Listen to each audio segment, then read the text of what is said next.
Council, we are going to start tonight's meeting with a closed session. Mayor Pro Tem? Thank you, Madam Mayor. I move to go into closed session to discuss personnel matters pursuant to NC General Statute 143-318.11, parentheses 6. Do I have a second? Second. Seconded by Mrs. Thurm. All in favor say aye. Aye. Opposed? Okay, that passes unanimously, and we plan to be back by 5:30 to start the other meeting on time.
Welcome to Gate City Insider. I'm Rosemary Plybent. 54 adventures in 6 years. It kind of sounds like the premise of a book, right? Well, it is, but it's also a whole lot more than just printed pages. Laura Carney is a journalist and author, and she's finishing up a 2-week stay in Greensboro as part of One City, One Book Community Read. Hello and welcome. Hi, it's so nice to be here. Good to have you with us. Okay, let's start by just talking a little bit about you. What were you like as a little girl? Oh gosh, I was very shy, very pensive. I was in accelerated classes from a young age and very academic, and I just loved to draw all day long, basically. And I played a lot of sports. I was a tomboy, too. A reader and writer as a child? Oh, big time. I started reading. My mom claims I was 3, but I don't remember. Okay, wow, that's impressive. I'm guessing that your parents read to you as a child a lot. Yes, a lot. Yeah, my grandmother, too. Oh, that's great. All right, so tell us about your dad, because this is leading somewhere. Tell us about your dad. My dad was a writer himself, and he was a salesman by day, and he actually he sung and he was a comedian in nightclubs.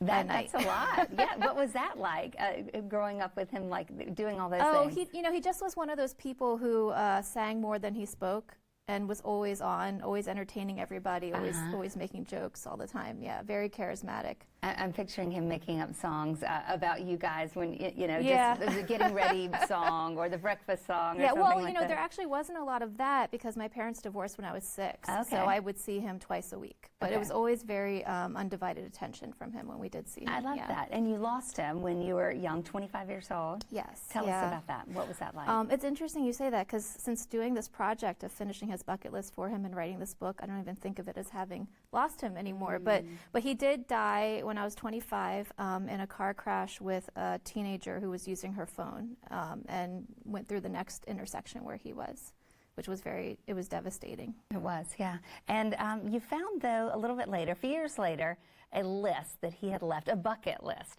Tell us about how did you find it? What was that like? Sure. Well, it was actually 13 years later. I had just gotten married 6 months before, and my brother was moving into his first house. And when they were moving in, as he was unpacking, he discovered that they had this bucket list that my dad wrote, which we later found out he wrote it when he was 29. So he wrote it the year I was born. And I just knew immediately I needed to finish it for him. I had actually become a safe driving activist at that point. I'd been doing that for a couple of years. But even that happened very much by happenstance because I was a copyeditor at Good Housekeeping.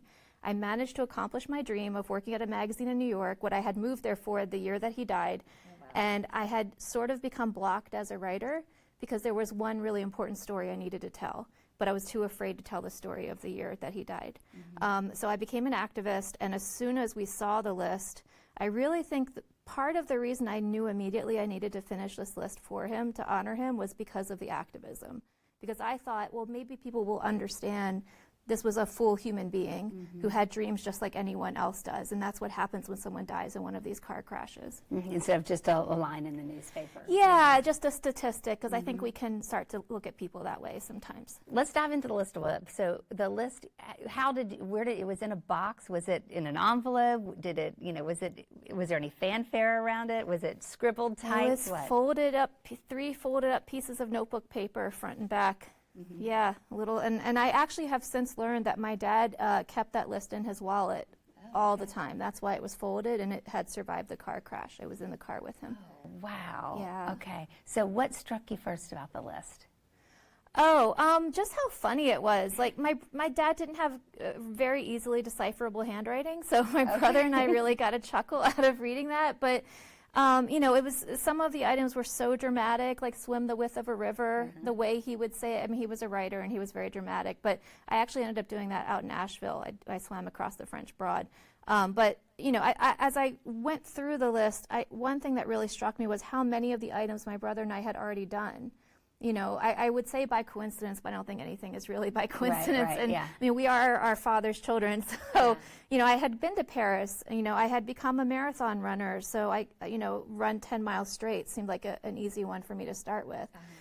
So yeah, it was more, I couldn't believe it. Like, wow, we really have been kind of accidentally following in our father's footsteps all along. And then, of course, there were very sweet items. Right. It was give my children the best education, the best example, and the most love I can give. And what really struck me about that one was it looked like he had added most love later, like at the top, as though he was afraid perhaps he had not given us the best example. Had he checked off some things on the list? I know he had. Yeah. Well, there are 60 items, and my mom's not sure, did he finish writing the whole thing in 1978? We don't know. Maybe he added it a little bit later in life, but there were 60 items. The ones that he did 5 of them. So help my parents enjoy their retirement, have an impressive record collection, see a World Series game live, do a stand-up monologue, a comedy monologue in a nightclub, which I'm so relieved he did because I didn't want to do that one. And then it was, what was the 5th one? What was it? I'm stuck right now. I'm stuck around. But I do remember that there was one that he had marked. This is why he had marked one as having failed, which was pay my dad back $1,000 plus interest. Yeah. And so how did you go about finishing this? First did you check off things that you and your brother had already done? Yeah, I mean, I sort of did, but then as I was going through it, I began realizing like some of them were worth doing again. It just made sense to do that. Yeah. But yeah, like visit Paris, for example, I had already done that, so I wasn't gonna pay for another trip back to Paris. I mean, it wouldn't be a bad idea. So things like, because I realized in the outline of telling the story as I wrote the book about my father's list, I could include a flashback to having gone to Paris before. So, okay, we're going to dive some more into, the book is My Father's List, in case you didn't get that already. It's this year's community read for One City, One Book in Greensboro. You can find out more about it and all the events surrounding it, make your own bucket list, all kinds of things like that. Start at greensborolibrary.com. Now, we're going to dive more into My Father's List. We're going to find out exactly how Laura completed it and how it changed her. That's coming up right after this break.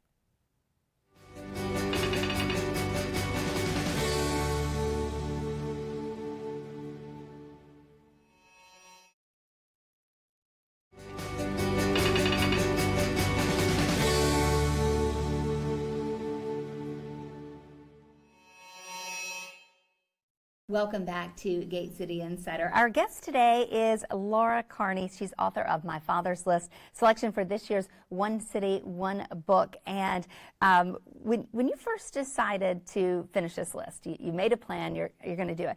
I'm wondering, were there things that you thought would be easy, things that you thought would be hard, and did those shift once you kind of really got started on it? Yes. Well, one of the things I discovered early on was anytime I thought something was too easy, like I thought beat a #1 seed at tennis would be easy because I Wait. You thought that would be easy? Well, I played on my high school tennis team. Okay. So when it was something like that, like, oh, I have some experience with this, and I've been having a stroke of luck with these first 14 items, so I'll just do this one in one day. Just check it off, move to the next, like we do with to-do lists sometimes. When I started developing that attitude, that's when it would become disastrous. I actually ended up injuring my foot on the tennis court. I had a foot surgery later that year, and gradually became afraid I might not be able to run ever again. Oh no! But the lesson in that ended up being letting my husband take care of me, which was something that was difficult for me in general. I was so self-sufficient, But that I gradually began to learn that I needed to approach each list item with this attitude of humility and kindness. So it also could never be a thing where I was being arrogant. You would think that type 40 words a minute correctly would be easy, but that actually ended up having its own difficulties with it. My brother did that one with me, and he actually, he did it, I think he did 63 words a minute correctly. Of course, he did it right before me. Harder ones, I would say number 3 on the list, write and have a few novels published. That was probably one of the most difficult. But have 5 songs recorded. That was the most emotionally difficult for me because my dad was a singer, and I ended up choosing the songs he sang to us when we were kids. So I actually did that one very at the end. But they were always surprising. Some would take a day, some could take 3 years. Correspond with the Pope. That only took me 6 weeks, and I got a letter back. And you would have thought that would have been really hard. Yeah, that's why I put it off until year 6. But it actually happened right away. So that's really cool. Okay, so 6 years living out your father's list, his dreams. How did it change how you thought about him, and how did it change how you thought about you? Leading up to finding that bucket list, part of why I became a copy editor in magazines was because I needed to be adjacent to creative people, but I was often too timid to actually take creative risks myself as a writer. So it was like, at least I'm sort of here. And I always sort of misunderstood my dad's creativity growing up. And I would feel like, oh, I wish he could just stick to one job. I wish he could stick to one idea. And as I began doing this bucket list, obviously with 54 items in 6 years, I'm switching from idea to idea quite a lot. And I actually became a freelancer then, and now I have like 11 different freelance copy editing jobs. That is not something I ever would have chosen. Right. I would have said, that's too crazy, that's too risk-taking. But now that's the kind of person I've become, and I've actually begun to understand that I thrive in situations where I'm doing lots of different things because I'm my father's daughter, and it was a thing I had resisted, but it actually makes me more creative. And you'd said you'd really resisted writing about and thinking about when your father died, and this changed that too. Well, yeah, it is. That's one of the things we talked about at our kickoff on Tuesday, because my friend Melanie Brooks was here, and she wrote this wonderful book I'd recommend for everybody to go read called Writing Hard Stories. I actually bought that book for myself when I started, and now we're friends. Isn't that crazy? That's very cool. But it was about how to go about writing about something traumatic, and it was just very difficult for me to revisit that. But you know what? The list would help take care of that too sometimes, because when I was stuck on that couch after my foot surgery and I couldn't go anywhere, that was when I wrote the chapter about my dad's funeral, because I could no longer run away from myself. But I also want to add, though, one thing that was very healing about this project is when I was able to go back and write about the more difficult moments, and also, my parents divorced when I was 6, that was difficult to write about too. I was able to now integrate the sadder moments in my life into the longer timeline. And there was something about doing that really healed the trauma that was still left over inside of me. Yeah. You started writing about the list as you started working on it. So what made you want to do that? And then, and writing about it is one thing, sharing it is another thing too. So what was kind of the thought behind both of those, and what led you to actually share it and make it into a book? I always thought this was activism from the beginning. I always thought this is something where all of my friends I've met who've lost children this way, who've had other family members die this way, I'm going to get to be their voice and do this for them. So on the days, even the days where it was like, I don't feel like jumping out of an airplane today, like I would make myself do it. I would say, well, my fear doesn't matter as much as it does to get their message out there into the world. So that was what it was in the beginning. But then I gradually began to realize that I was feeling better doing this, and I was becoming more confident doing this. And I think what it gradually became was this expression of a person who heals from grief, from traumatic grief, and also an expression of a woman who learns how to be who she really is. So I think it started to gradually become a story about authenticity. And that, I think, has actually touched more people and is the reason that the book has caught on the way that it has. Yeah. All right, we're going to talk more about My Father's List, the community read for One City, One Book. Again, GreensboroLibrary.com is where you can find out more about it, and a little bit more with Laura right after this quick break.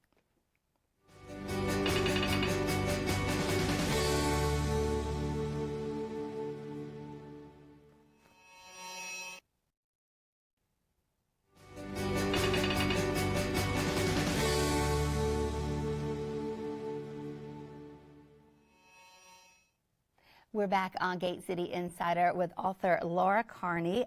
She wrote My Father's List, How Living My Dad's Dream Set Me Free. We were talking in our last segment, and you talked about your activism. And you talked about it really around grief and trying to give people voices and to name their grief and to live through it. But you also were active before this book, before the list, you were active talking about distracted driving. You want to talk a little bit about that? Yeah, I mean, it has kind of become the new drunk driving in a way, except for the fact that we all have iPhones now, or some version of an iPhone, and it's, I think at some point it dawned on me that it wasn't that people didn't know, it was rather it had become convenient for people to just use their phones at all times. So you get into the car and it's just another place that you're sitting in. And I had learned so much about what it actually does to your brain. I mean, even if you make a hands-free phone call, it affects your field of vision through the windshield. And I started doing very much straight activism with that, but at some point I started learning about the power of positivity and how if you actually give people positive reinforcement, that makes a difference too. And that started to feel more aligned with who my dad was as a person. He wasn't someone who ever shook his finger at anyone or shamed anybody. So I thought at one point, well, what if I become someone who just really values my life by doing this intentional living? And I started writing my own bucket list.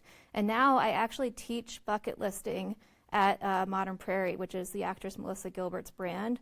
And I just think if you're a person who is intentional about your life and you're mindful about what you're doing, you're not going to be the type of person who drives distracted anyway. I love that. I love that connection. And that was my next question about your list. Will you share some of the things on your list? Sure. Well, one of them was hike the Lenape Trail, which my husband and I just did, but that was one of the ones that took longer than I thought because it took us a whole year because we did it over on the weekends. It's how long? 36 miles, but I believe we did 72 because we'd have to park and then go and then come back. Right. But I became an avid hiker doing that, and it became just a fun, free activity for my husband and I to do on weekends. A lot of mine are actually hiking related. I really would love to hike the Camino in Spain, and I'm sort of working my way up to it. Pikes Peak, I went to go try to climb Pikes Peak. It didn't go as well as I hoped, so I'm going to have to go back. But that's the thing with list items I'm learning is it's not about the outcome as much as it is the journey. So if you choose something that your heart is yearning to do, it's because you're supposed to get something from that. So does your list grow? Does it? Do you yes, keep adding I need to stop. it? I have like 290 items at this point, and it's probably because it's on my laptop, so it's so easy to just open it and type a new thing. But does it feel pretty good to check one off? It has Yes, to, right? yeah, Like that's part of it. I think I've checked 80 off now of the 290, so I'm doing okay. Yeah, and the idea is to keep making your list. So speaking of, do you have recommendations? So how do you start a list, and what do you encourage people to think of when they're making their list? Well, what we teach in our Modern Prairie class, I teach it with a woman named Stacy Lauren, who founded the Do the Thing Challenge. And we're actually doing it right now. If you want to join us, Greensboro, I shouldn't have looked over there, but if you want to join us, we're doing it on a private Facebook group. So all you have to do is go to the Greensboro Library page and you can find it. So what I recommend, take 15 minutes and write down a list of values. Do that first, because there's something about writing that values list that gets you centered. And you stop becoming someone who's living for what other people expect of you. And then write down just 5. Just start with 5. And take a month and try to do at least one of the 5. Okay, that can be hard, especially if you have these big adventures. But they don't always have to be so big. I mean, I think, they don't have to be go to Paris. They don't have to be skydive. No, my dad had grow a watermelon on there. plant an apple tree. Yeah. Did you grow a watermelon? I did, but it was only about this big. It counts, right? It was green and pink on the inside, or at least a little bit pink on the inside? It was more about turning me into a gardener, which I never thought I could be living just outside of New York City. And to make something with your own hands, right? Yeah. What do you hear from readers who have started to make their list, to live their list, to be more authentic? Oh gosh, so many things. I think there's something about how honest the book is, and I'm not Superwoman doing these list items. There's, when I when I ran the 10 mile straight, it was in the LA Marathon, and I started peeing my pants while running down Rodeo Drive. When I jumped out of an airplane, I'd had an apple for breakfast that day, and I threw up midair.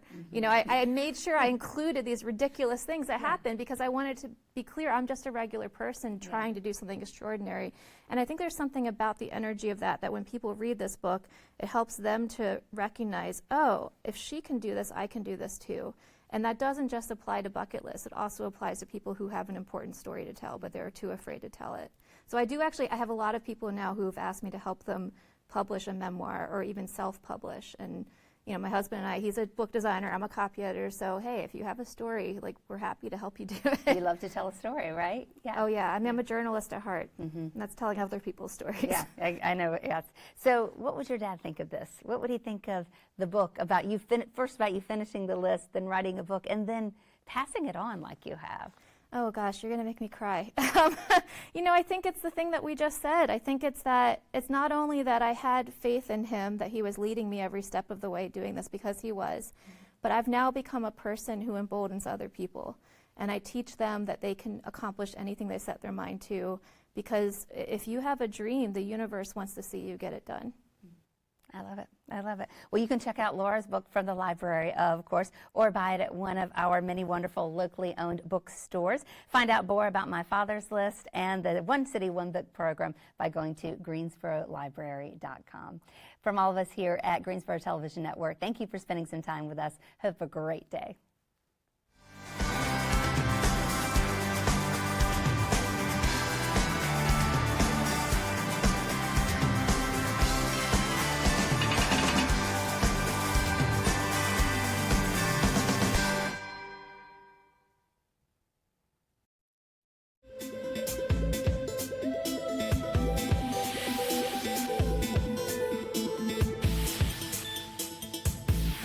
Greetings. Good afternoon. Welcome to the Barber Park Event Center, home of the Ruth Wicker Tribute to Women. My name is Carla Banks. I am honored to serve as the MC for today's program, and we are so glad to see each and every one of you. At this time, we always like to start programming by acknowledging any of our elected officials who are joining us. If you are an elected official, please stand or wave so we can recognize you.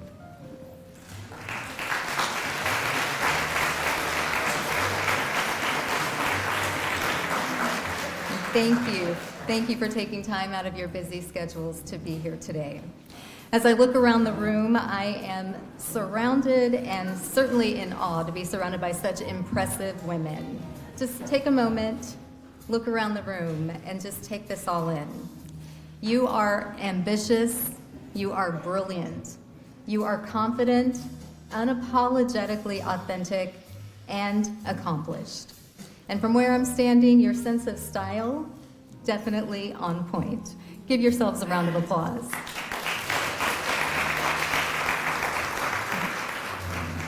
Thank you for joining us for the annual Women's Equality Day Luncheon hosted by the City of Greensboro and the Commission on the Status of Women. This marks the first year the luncheon is being paired with the biennial induction for the Ruth Wicker Tribute to Women.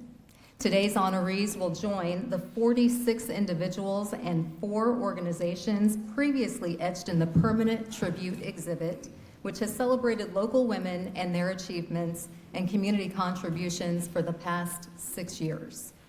Prepare to celebrate today's inductees while being inspired by the dynamic, motivational speech, which will be delivered by none other than Miss Leah McNair, lead pastor of Circle City Church in High Point. Without further ado, we will begin today's program.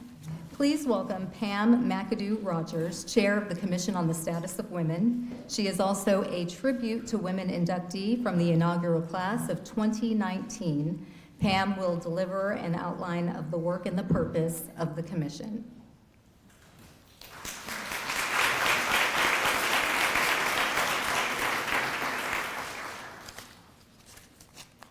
Good afternoon.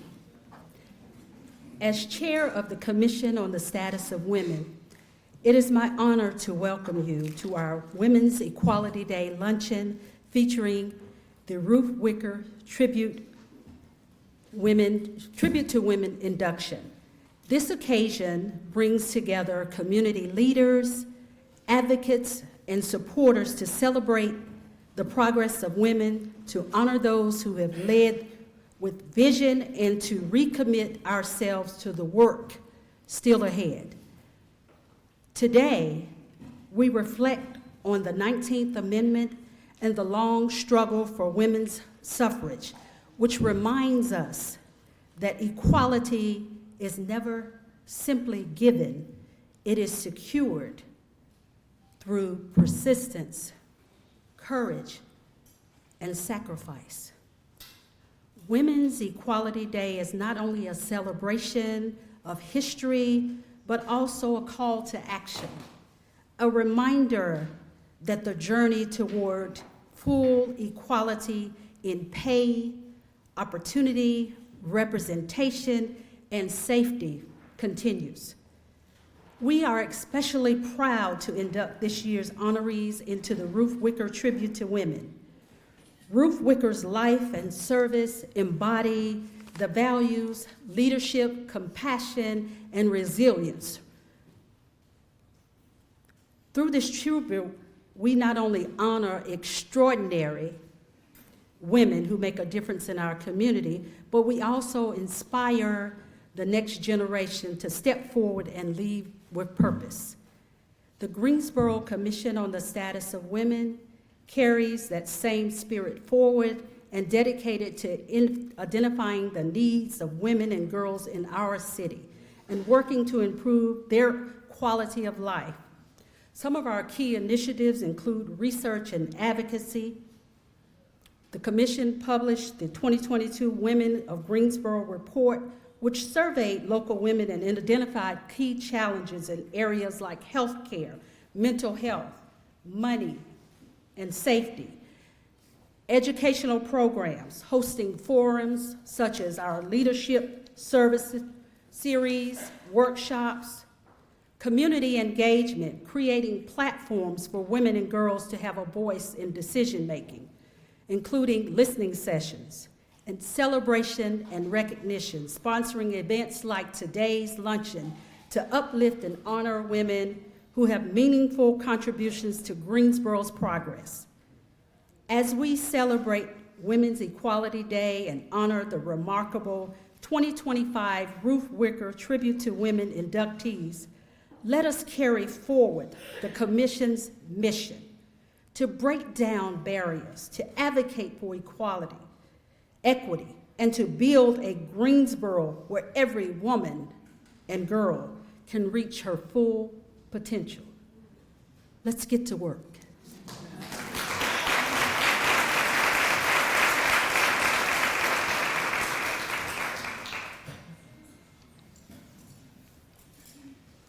And I believe we will have each of our inductees come forward as I have the pleasure of introducing this year's inductees to the Ruth Wicker Tribute for Women. We have some gifts for you and what looks like an official certification.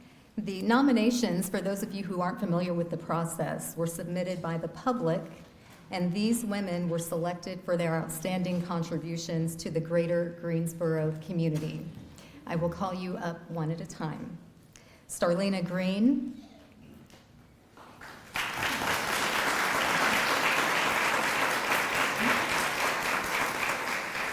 Starlina is a 2005 graduate of the University of North Carolina at Greensboro. She has spent more than 20 years empowering others and giving back to this community. Starlina is the founder of Real Life Incorporated, a nonprofit focused on providing financial assistance, educational resources, and referrals to families and single parents. This work strengthens community support systems and promotes self-sufficiency for those in need. Congratulations.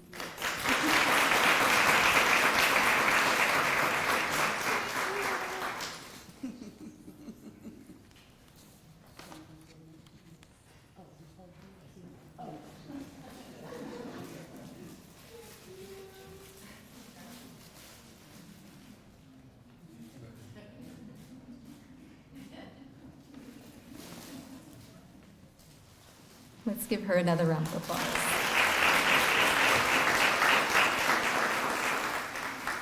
Our next inductee is no stranger to many, and we are so excited at the City of Greensboro. Mayor Nancy Vaughn.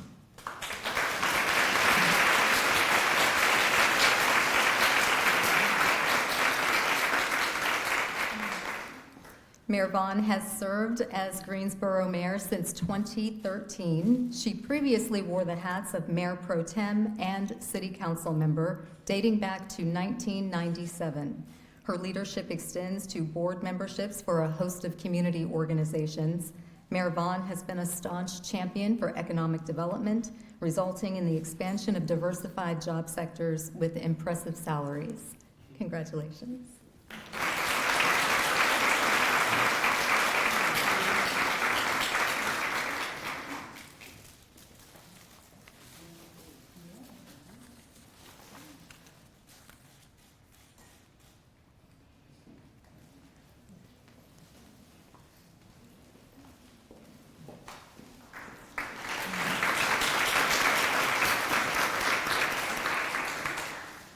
Our next inductee, Ms. Julia Walker.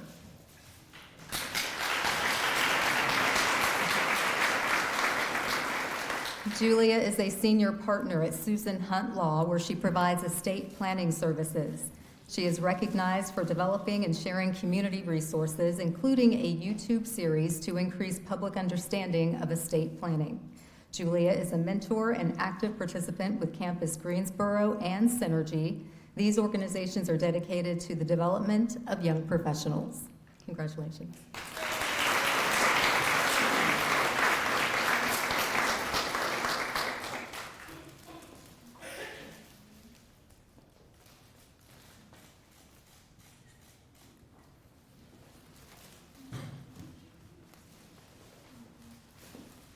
Last, but certainly not least, Rachel Wilson.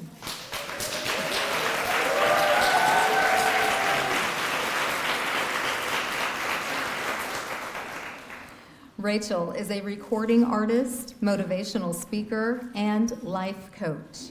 Her achievements and impact center on creativity. Rachel has encouraged hundreds of people through her gospel music and inspirational videos.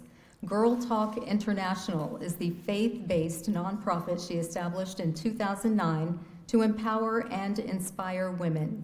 Rachel also ministers at the Kingdom Vision Life Center in Greensboro and is the founder of Rachel Wilson Ministries, Incorporated. Congratulations.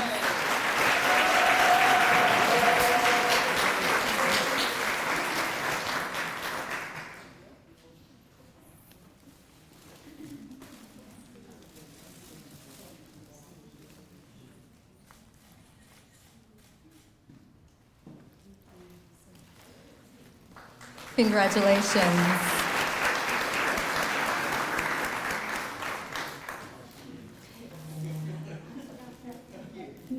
The induction is obviously an honor, but anytime you're inducted into a group of any kind, there is usually a charge that goes with that. Now to deliver the charge to the inductees, please welcome Robin Davis, owner of Maxie B's Bakery, and 2023 Tribute to Women inductee.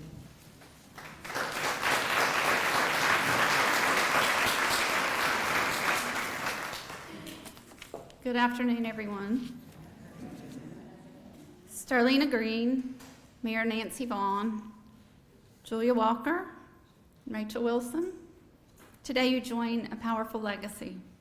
You become part of a circle of visionaries, pioneers, and change makers whose stories are enshrined in the Tribute to Women exhibit at Barber Park. Since 2019, this living history has uplifted educators, advocates, philanthropists, leaders, and barrier breakers. Women whose courage and conviction have shaped Greensboro and beyond. With your induction, you do more than receive recognition. We ask you to continue leading with integrity, lifting others as you rise, and making visible the contributions of women in every sphere of life. You carry forward the spirit of Ruth Wicker, whose generosity and vision created this space to ensure women's stories will never again be overlooked or forgotten. Your names are now permanently woven into this fabric of progress.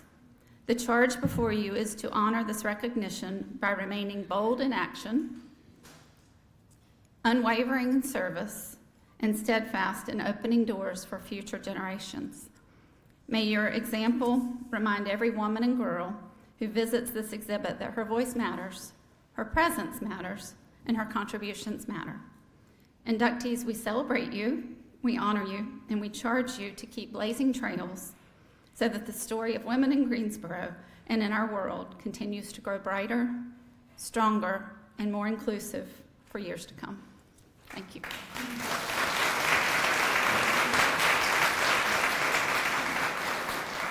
In addition to recognizing and lifting up our inductees, we have a phenomenal keynote speaker.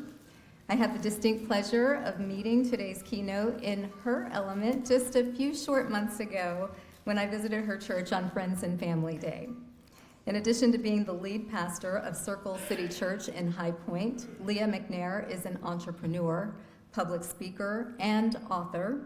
She founded Sister Circle International, which is a nonprofit dedicated to women's empowerment. With more than 27 years in the ministry, she has graduated from the University of North Carolina, Greensboro, with a bachelor in public health education. There's more. In December, she will earn her Master's of Divinity from Virginia Union University.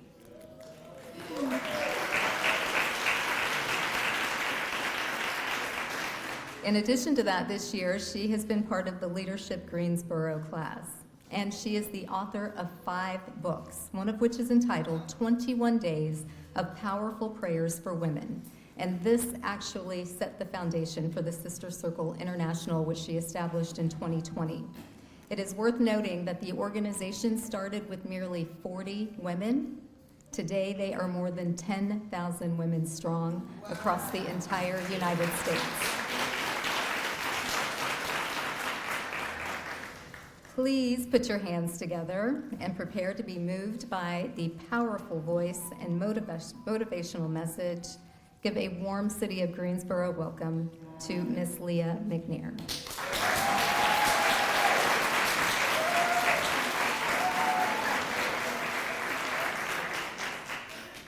Good afternoon, everybody. I am so thankful to be here today, and I believe that we are here for one purpose, to celebrate the purpose and the power of the woman. And I know we got a few fellas in the building, but ladies, I would like you to find another lady around you and just look at her real good and say, girl, you a bad somebody. You hear me? You are a bad somebody. You a bad somebody. Fellas, we'll get to y'all in a minute. We'll get to y'all in a minute. But girl, you are a bad somebody. Do you hear me? You are amazing. You are amazing. And it is an honor to celebrate women today. It is an honor to have our elected officials here today and our bad to the bone mayor, Mayor Nancy Vaughn. We honor you today. It is only right that we celebrate how far we have come. A little over 5 decades ago, Congress declared this day as Women's Equality Day. Not just to remember history, but so that we could live out loud our callings. This is not just a date on the calendar, y'all, but this is a date with destiny. It's a daily grind. It's a relentless grit of real women with real names, real problems, but real callings that cause them to rise to the occasion even when times get tough. And today we honor 4 such women who have carried their communities forward with their vision, with their courage, and with their strength. We don't have to know you personally to know that it wasn't easy for you to get where you are today. I mean, I really want to be honest. Can I just be down to earth today? It's hard being a woman. It's hard being a woman. It's a tough job being a woman. We got to look beautiful, stay hydrated, keep the clothes washed and folded, raise our kids, raise grandkids, raise other people's kids that we don't know why they at our house. And we got to raise our husbands too. We got to raise the husband too. And it's a difficult thing to be a woman. We got to remain competitive on our jobs. We got to hold down our positions. And some of us have to do our boss's job too. It's hard being a woman. Keeping up with the latest trends. We have to look beautiful every time we come out of the house. We have to do all of this in 6-inch heels without looking like we're walking like a baby lamb. It's hard being a woman. It's a hard job. Sometimes we got to pump our own gas. Got to change our own oil. Got to check our own tires and still leave the house looking like Beyonce. It's hard. Find you a sister and say, girl, it's hard. It's hard, girl, it's hard. It's hard. Can't gain too much weight, can't lose too much weight, can't be too happy because they'll call us a silly woman, can't be too serious because they'll call us the angry woman. It's hard being a woman. I've been doing this 44 years and I understand that it's not easy, and if people only understood the weight of what it takes to be a woman. So here's the golden question this afternoon. Who pushes the pusher? Who encourages the encourager? Who lifts the lifter? Who helps the helper? Where do we go when times get hard? Well, I believe the answer is sitting right beside you at your table today. The answer is right beside you because in spaces like these, it is a beautiful thing where we come together to uplift the uplifters simply by saying thank you. And today, that's what we want to do to our honorees. We want to say thank you. And I've been preaching a long time. I've been preaching since the age of 16. I'm 44 now. So I've been doing this a long time, and I know what it's like to give your life to a work.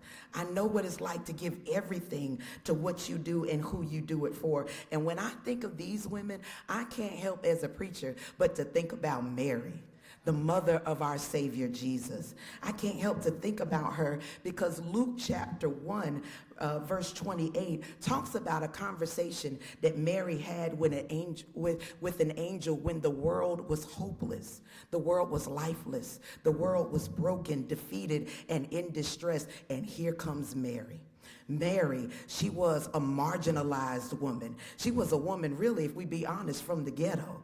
Nobody knew about Mary. She was overlooked. She was inexperienced. She was undervalued. This was Joe's boo from the street, y'all, and God chose Mary.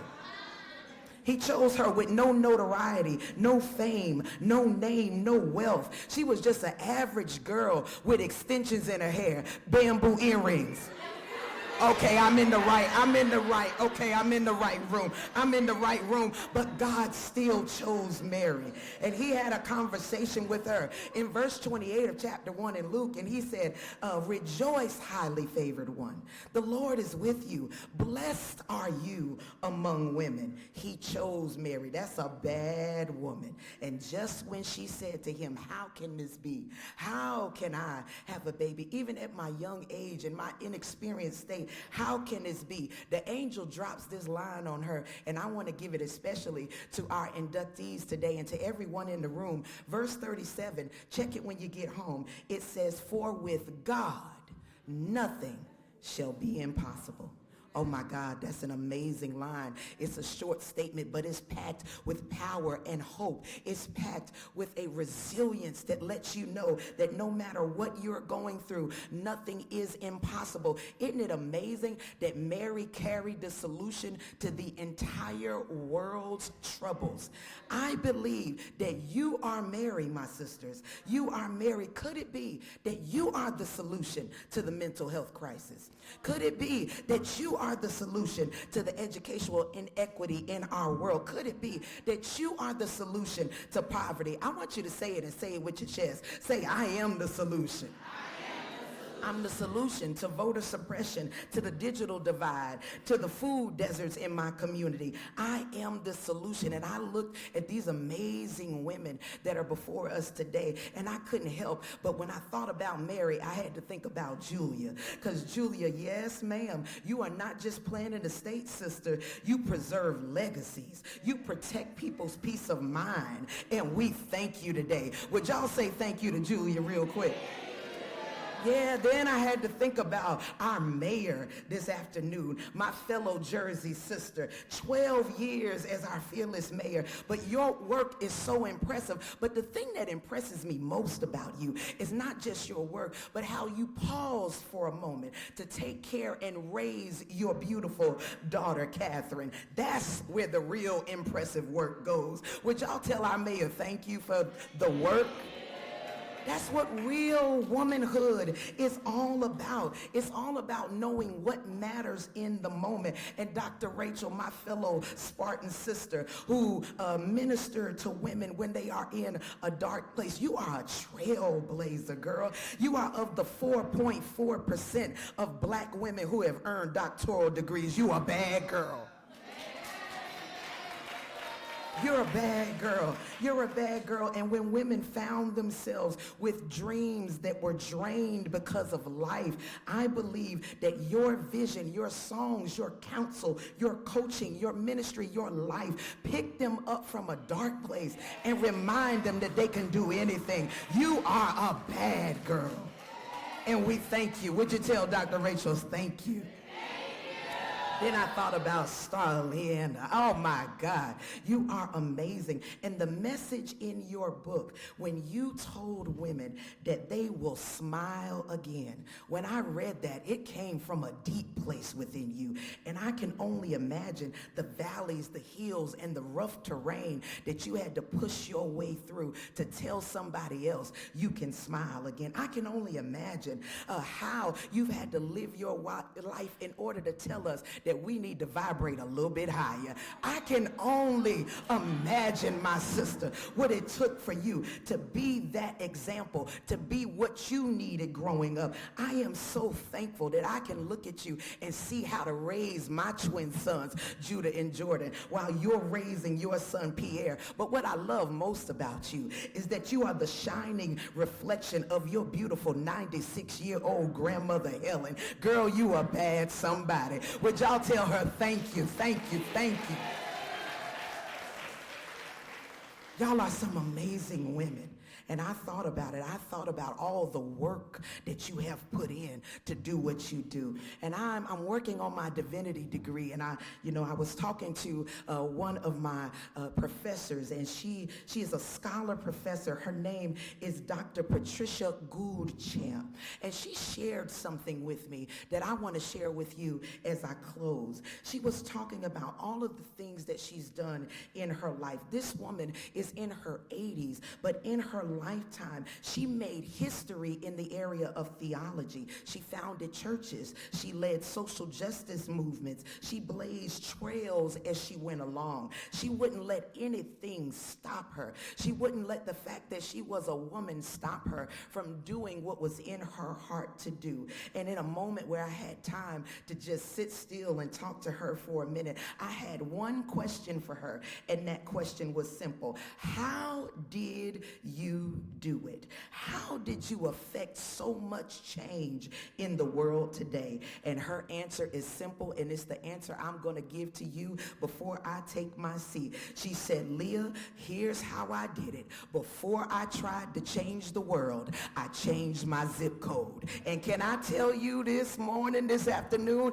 that before you try to change the world, all you got to do is change your zip code. Would you take a minute? I'm not going to come to your house, but just call out your zip code today. Call out your zip code. Yeah, call out your zip code. Yeah. That's the space you are called to change first. And I thank you, sisters, for being bold enough to change your zip code. I thank you for staying up late to change your zip code. I thank you for crying tears on a pillow that nobody saw to change your zip code. I thank you for loving people who put daggers in your back but smiled in your face to change a zip code. I thank you. I thank you for the work you've done to change the zip code. And I do believe that because you were bold enough to change your zip code, that you are about to change the world. If you believe it, would you clap your hands and thank God for the opportunity to change the world?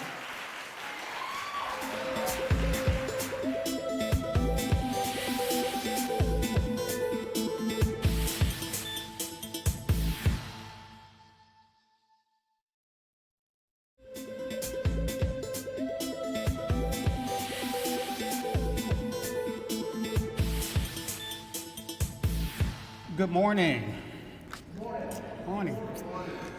So I'd like to say good morning to all of you, specifically to our Mayor Pro Tem, council members in attendance, representatives of the City Manager's Office, media representatives, and of course, transit staff and transit supporters.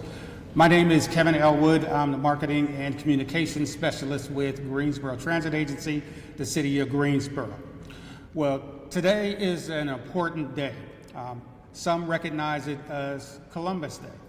Others may recognize it as Indigenous Peoples Day. Even more probably recognize it as the day after the greatest homecoming on earth.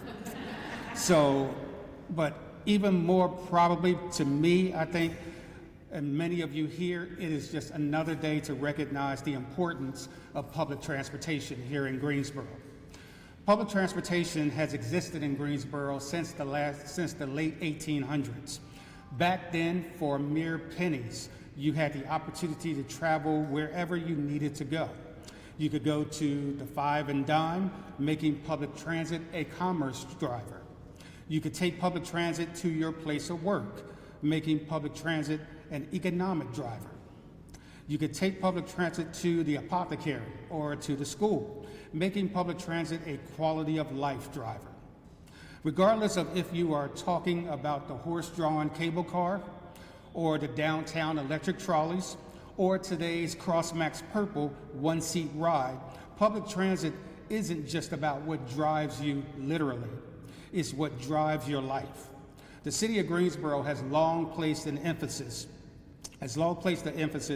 on public transport that serves our community by locating and securing the resources to keep our community moving. Among other actions, moving GTA from a division of transportation to its own transit department and hiring the city's first transit director has helped to set us on the path to next level transit. And so to get started today, I would like to introduce our transit manager, our transit director, Reggie Mason, who is going to come forward and share a few words about today.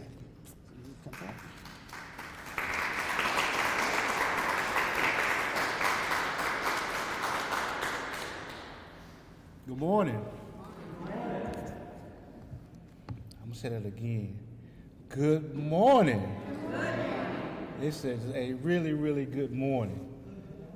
You know, like Kevin has said, Columbus Day, Indigenous People Day, and the GTA Day. So good morning, good morning, good morning. Kevin mentioned next level transit, and that's what we're here to talk about, next level transit. Again, welcome to all of our attendees this morning. Happy to see you all here. Since the formation in 1990, the GTA has sought to serve as a leader in providing quality public transportation for our community being in the Gate City. When the GTA was formed, we started with using emerging technologies. Each decade has seen an opportunity for us to embrace those technologies. I'm going to give you a brief history of what those technologies have been since 1990. First, in 1992, the GTA received its first lift-equipped bus and paratransit van. We received those buses to help us transport our disability riders with the Lyft ADA services. In 2000, the GTA introduced the talking bus. The talking bus is a feature that is used on our buses for our passengers to know when we have our next stops. It makes the announcement as the buses are approaching the stop, and it's been in service since the year 2000. From 2003 to 2008, the City of Greensboro and the GTA embarked on enhancing a public transportation hub, and we're in it right now. We're in the J. Douglas Gallion Depot. The work started on this building in 2003 and was completed in 2008. And now we have an opportunity for our riders and those visiting the city on Amtrak to come through the depot and get on the GTA bus, Flex bus, which was formerly Greyhound, and the Part Express bus, and also Amtrak services. In 2006, another big thing happened with transit in Greensboro. We started the heat service, connecting the colleges with the community. That was a huge thing for the GTA, and it was an award-winning program for the GTA back in 2006. In 2008, the GTA, with the work of GTA staff, started the first social media account for the city of Greensboro. In 2008, the Twitter account was started for the GTA, alerting our passengers of any issues related to service and just putting any marketing message out there for the organization. In 2011 was the first for the city. The GTA purchased its first diesel electric hybrid bus. And believe it or not, some of those diesel electric hybrid buses are still in service today. In 2014, the GTA introduced the Go Pass, which was a smart card, electronic card that you could use on the buses as a feature to pay your fare when getting on the bus. In 2016, the GTA brought Live Bus, live tracking system, where you can use your phones to track buses real time. And that feature is still in use today. You can download an app or go to our website and see where your bus is, the next bus location. The GTA has always sought the next level transit services for the community. Today, while we're here, we're proud to announce some new services with our new vehicles and some new programs that we'll be introducing the 1st of 2026. As you can look outside to your left, you'll see our 35-foot Gilley electric bus. We have 3 new electric buses to our fleet, which will help us improve services and provide more efficient service with the newer vehicles. Next, we have the Ford paratransit van. We have those vans, new vans are going in place to assist us with access GSO and paratransit services. And last but not least, we have the Flex Connect van, which we will be using around the city for microtransit services. We'll be implementing microtransit services in January in 3 zones within the city. One on the Lawndale route, the other on the Southtown Connector, and also on the east side of town with Franklin Boulevard with the construction with Norfolk Southern and Railway. So those services will be rolling out some beginning of next year. GTA, for years, has had planning and foresight to look at what we call next level transit, moving transit forward for the city, bringing innovative ideas to push public transportation. And the GTA could not have done this without the support of the City Council, the Greensboro MPO, NCDOT, and the Federal Transit Administration. They saw that the GTA was going places, and we would continue to move forward and provide you next level transit services for the city. Again, thank you all for being here. And next, I'm going to call up Mayor Pro Tem Abswader to come say a few words.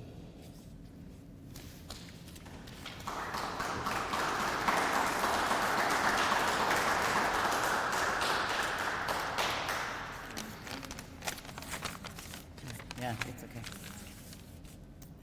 So I am Mary Kay Abuswader, Mayor Pro Tem, City of Greensboro. And first, I'd like to recognize my fellow colleagues. I have Sharon Hightower, of course. She'll be speaking in a moment. And I have Jamila Pender, at-large councilperson, Tammy Thurm from District 5, Zach Matheny from District 3, and I also want to give a shout out to our sustainability, our Office of Sustainability and Resilience. I know Dr. Dorston is here, and I see several. If you would raise your heads, Sarah J., and is there anyone else? That is so exciting. So I'm thrilled to be here today. You know, the city of Greensboro was one of the first early adopters of sustainable vehicles, and that includes the electric buses and the diesel electric and everything along those lines, because I was able to take a ride when they first were sent to Greensboro to be looked at. And that was a thrilling day for me, because my first comment is, they are so quiet. And you know, even like turning a corner or anything like that, it was just so amazing. So I am very appreciative that we are getting the Gillig buses. And you know, we've invested heavily in electric buses. And that is to save our environment, that is to make passengers more able to do things that they need to do. You know, they can work while they're on it instead of listening to all the noise that usually goes on. And our latest acquisition, of course, are these 3 battery electric buses manufactured by Gillig Manufacturing of Livermore, California. They are one of the premier American bus manufacturers, and they have built transit buses since 1937 and have used their technical knowledge to incorporate the growing electrical technology into their tried and true systems. Electric buses convert 85 to 90% of their energy into motion, as opposed to only 35% for standard diesel. There are no tailpipe emissions, with the only discharge consisting of water. There's reduced noise pollution and heavily congested areas. And the lack of a traditional engine and fewer moving parts results in not only significant fuel savings, but also in maintenance savings. That is huge. For our riders, these units feature digital information displays, along with the usual refinements expected for comfortable and efficient public transportation. We have acquired, as you will see, both 35 and 40-foot links for use in the varied terrains of Greensboro. This, along with GTA's other sustainability efforts, such as our LEED Gold Operations Facility, truly keeps the green in Greensboro. So as the sustainability liaison to the OSR, I am personally very thrilled for this, our amazing way to move into the future, into future transportation. Thank you all so much. And I will now introduce Sharon Hightower, who has been a staunch advocate of GTA and everything transit for many, many years. Thank you.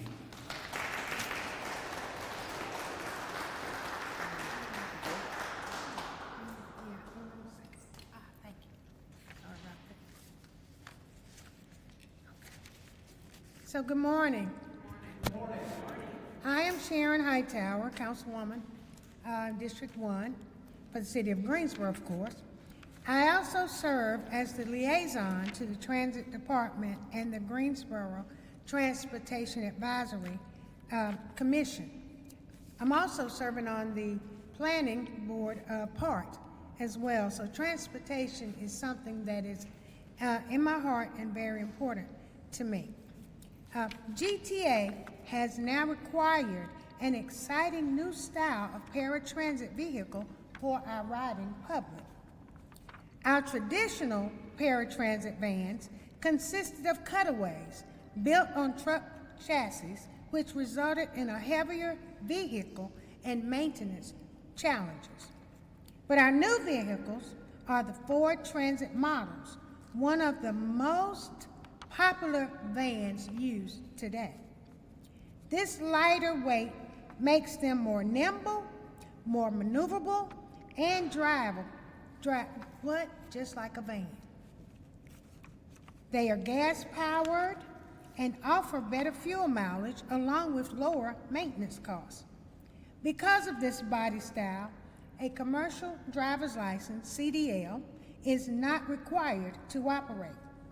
But of course, the operators will still go through vigorous training to ensure proper service for our riders and stewardship of the city's investment. Reduced downtime for maintenance and more efficient fuel use will result in a better experience for our paratransit community. Those who ride paratransit really depend on it for their everyday use, whether it's to go to work, go to the grocery store, or just to ride for leisure, to be able to get to a play or get to a concert. And so we want to ensure that these new vehicles that we have received will do just that in a more efficient manner, as we know that moving throughout this city is important to this demographic of citizens. But it will also serve others, as previous Mayor Pro Tem said, our electric buses. GTA is really the best way to move, and I'm proud to say we are welcoming today the next level transit, because we're moving in the right direction. So please ride GTA, see how it does, so you have an option that you don't have to drive your car. So I challenge you all to learn what this system is about, because it really is important to our citizens in Greensboro. And now we will have, who's last? Kevin? Oh, Andre. Yes. Okay.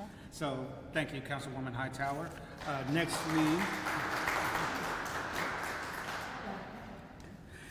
we will hear from Andrea Harrell, Assistant City Manager's Office.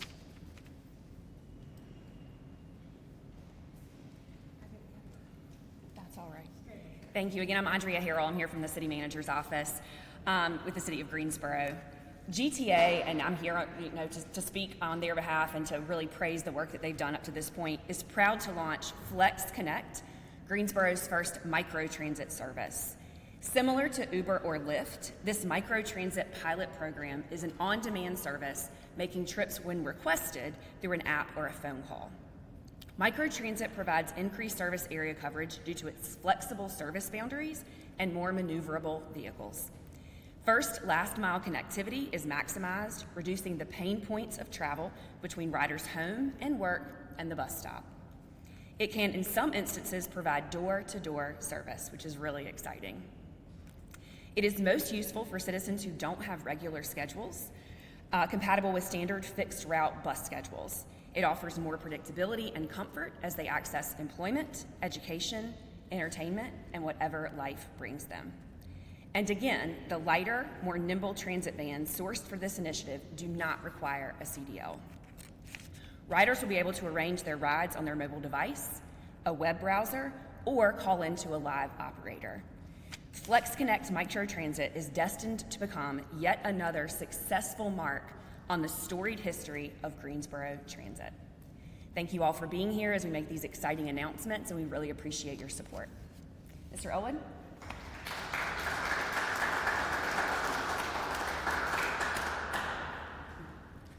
Thank you, Ms. Harrell. And so, again, we are excited about Next Level Transit here in Greensboro. So at the conclusion of this event, we invite you to come outside, take a look at the vehicles we have on display. Well, actually not just look at them, you can actually ride on them. We're going to do a couple of rotations around the block, so you can ride on the battery electric bus, and you can also ride on the Ford Transit paratransit vehicle, so you can get a feel of what our riders will be experiencing. Of course, we provided to you mouse pads and a carabiner reflecting going to that next level and next level transit. Please feel free to take that with you. Also, make sure to take our special water today emblazoned with Next Level Transit and enjoy that. But with that, thank you so much to everyone who was here today, and we look forward to seeing you on the streets with Next Level Transit.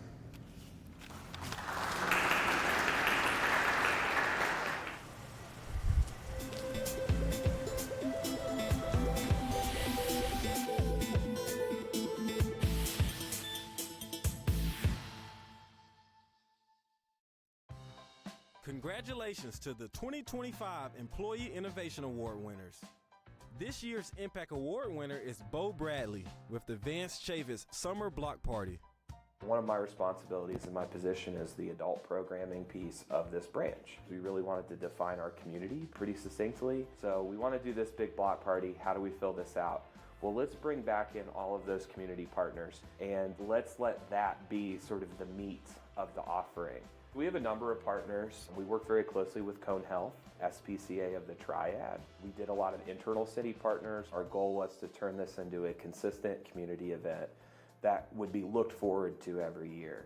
Instead of choosing a date, I kind of very specifically said it's the last Saturday in July. We kind of want to own that and be a presence of that in the community. One of the great things then now we're planning the third block party, that's where we're at currently, is every year can be kind of a response to the year before. And not only just that block party year, but kind of our whole year in the library. I have a lot of, kind of pie in the sky dreams. I'd love to have some live music elements in the future, more of like a festival atmosphere. And then we're in just such a perfect position as we move into the WCNCC facility. We are going to have a bigger and better library and community center all in one role than we've ever had in this part of town. We just hope to keep growing it until it's just so synonymous with us that, it's our big deal. This year's Innovation Award winner is Troy Powell with the Doorway Project RV expansion. When the project started in 2022, you always want to take a project and meet the needs of the community. They've been talking about trying to make it larger, trying to expand it at Pomona. However, to keep it safely, we really could not add any more buildings to the property. In local government, you're always talking with other cities, other counties, and in that collaboration, I came across the RV trailers and realized the RV trailer, as long as it has a license plate, does not have to comply with the building code or the stringent codes that we were having to follow for the Doorway project. I went ahead and ran the water, sewer, and electricity from the street, created 5 setup stations like you would a campground, and made a max capacity of 125, all less than $70,000. What we have seen is that the presence of the Doorway project, the 3 years following the first year of statistics, crime in that area has been reduced 76%. We have seen an open arms of the churches, neighbors, even the local fire departments wanting to come on Saturday and provide meals. That's also another part of passion, that you can create an environment for people just to give love to people that need it.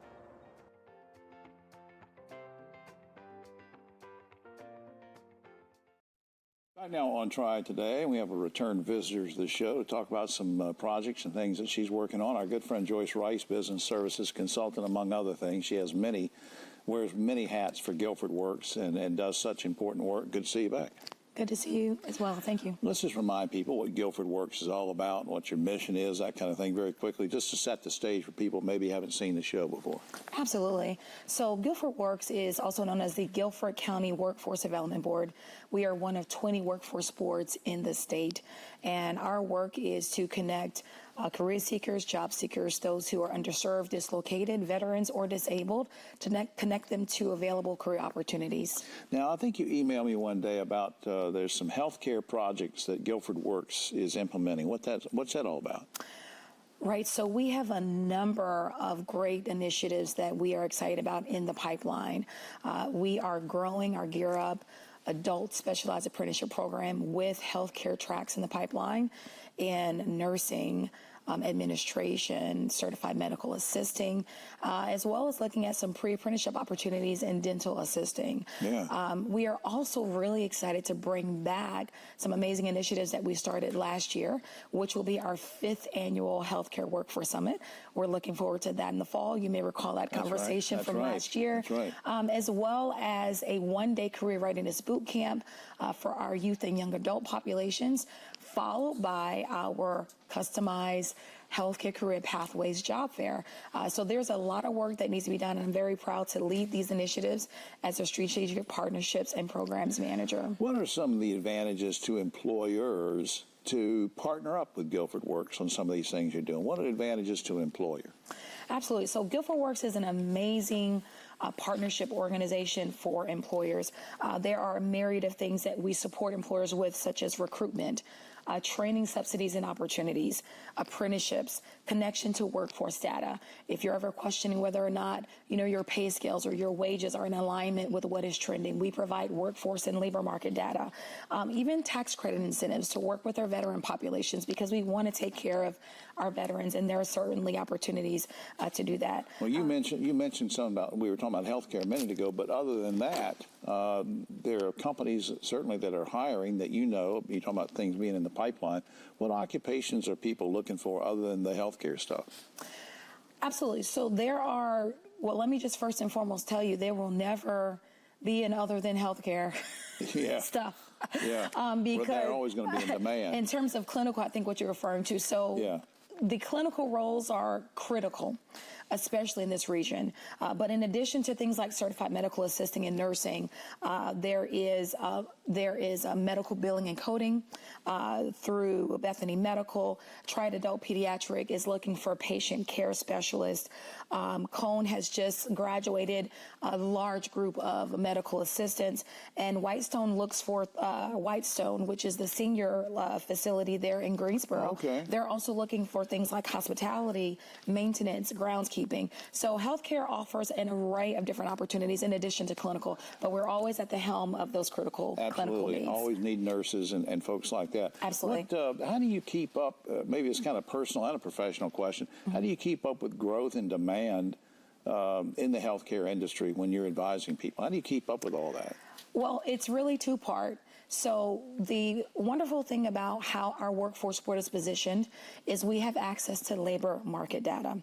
Okay, that's going to be through our labor market data, labor economic analysis division of the North Carolina Department of Commerce. Okay. So they provide us with all of the analysis and all of the resources to see what is trending locally and also compare that to what's going on nationally. Plus, a lot of these folks that are hiring, you have relationships with them, whatever, and that helps to keep up on it, and I think that's great what you do. And that is a great point. I just wanted to add to that, our engagement, our employee engagement is extremely important. So staying in front of them, getting that real-time feedback, and finding out what their needs are and what they believe those perceived will need be in the future. Get them in front of each other. That's great. Sir. And that we can do a whole other thing on apprentices when you come back sometime. Sure. That ties into that. Up on screen, guilfordworks.org.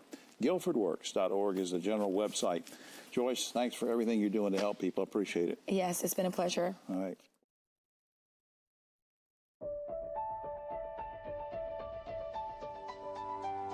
The City of Greensboro Water Resources Department would like to thank you, our residents, for your continued partnership and support in bringing clean, safe water to everyone in our city. Here's how we're working to make your dollar be of the most benefit to you and everyone in Greensboro. For every dollar you spend on water services, a percentage is used to support the massive operation that is water resources. This includes water supply, stormwater, water reclamation, construction and repair, and payment of loans. For every dollar we receive, 30% goes to water supply operations. This invaluable system is made up of water treatment plants at Lake Brant and Lake Townsend that treat lake water to make it safe for all the things we need it for. Certified water treatment operators, maintenance specialists, and lab specialists accomplish this by working around the clock, performing more than 490,772 water quality tests annually to ensure that the water delivered to you continues to be of the highest quality.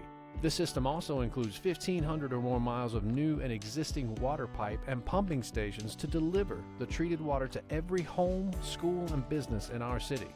These pipes and stations need to be maintained to avoid interruption in service, protect the quality of the water, and to meet any and all Environmental Protection Agency regulations to water quality. With your continued support, we are also rehabilitating or replacing pipes that have been in operation for many years. 29% of every dollar is used for water reclamation. These are the systems that collect, transport, and treat all the used water before releasing it back into the environment. The City of Greensboro's T.Z. Osborne Water Reclamation Facility and Laboratory is committed to producing quality data. The results reported from this laboratory help ensure environmental protection and provide cost recovery for the entire wastewater treatment system. The laboratory maintains State of North Carolina certification through compliance with all certification requirements. This laboratory performs various environmental analysis on wastewater samples throughout the treatment process, creek samples, and industrial discharges from multiple users of the City of Greensboro's wastewater system. 6% goes to stormwater systems. Greensboro's stormwater management program is committed to the preservation and enhancement of residents' quality of life through water quality improvement, drainage infrastructure management, maintenance and repair, flood hazard minimization, and public awareness. The existing systems are maintained to ensure effective stormwater management, and engineering of new systems provide for more efficient and effective processes as our city continues to grow. 18% of each dollar is dedicated to repayment of loans. This is used for the equipment, systems, and treatment facilities used in water supply and water reclamation. These systems require significant investments for upgrade and repair, and sometimes often require large capital investments to complete. 17% of your investment goes to construction and repair. To keep all of these systems running consistently and safely, repairs are always necessary.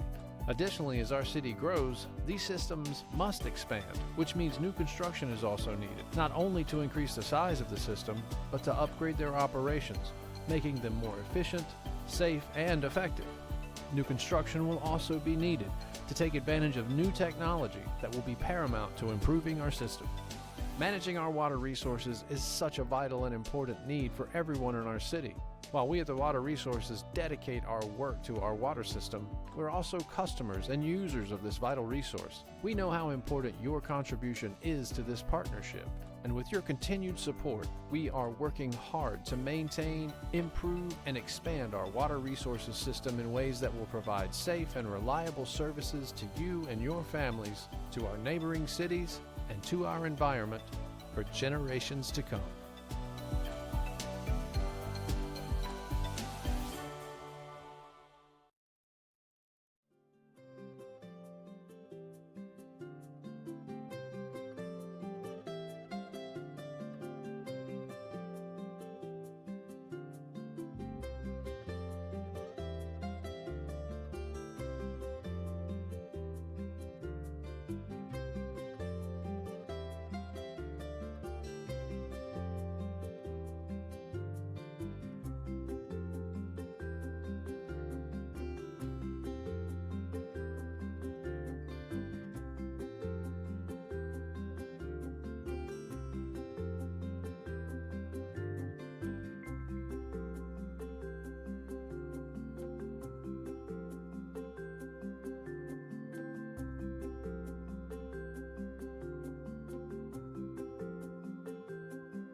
October 21st, 2025 meeting of the Greensboro City Council.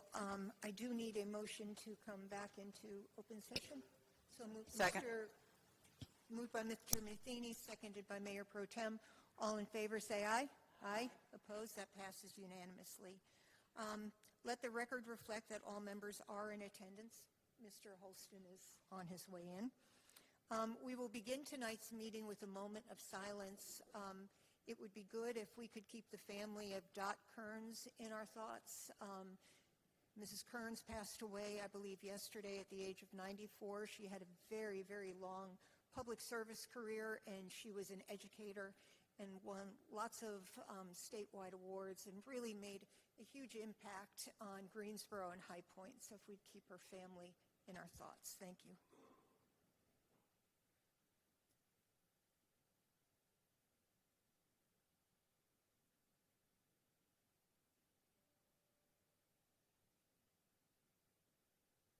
Thank you. Please stand for the Pledge of Allegiance. Mr. Matheny, would you lead us? Pledge allegiance to the flag of the United States of America and to the republic for which it stands, one nation, under God, indivisible, with liberty and justice for all.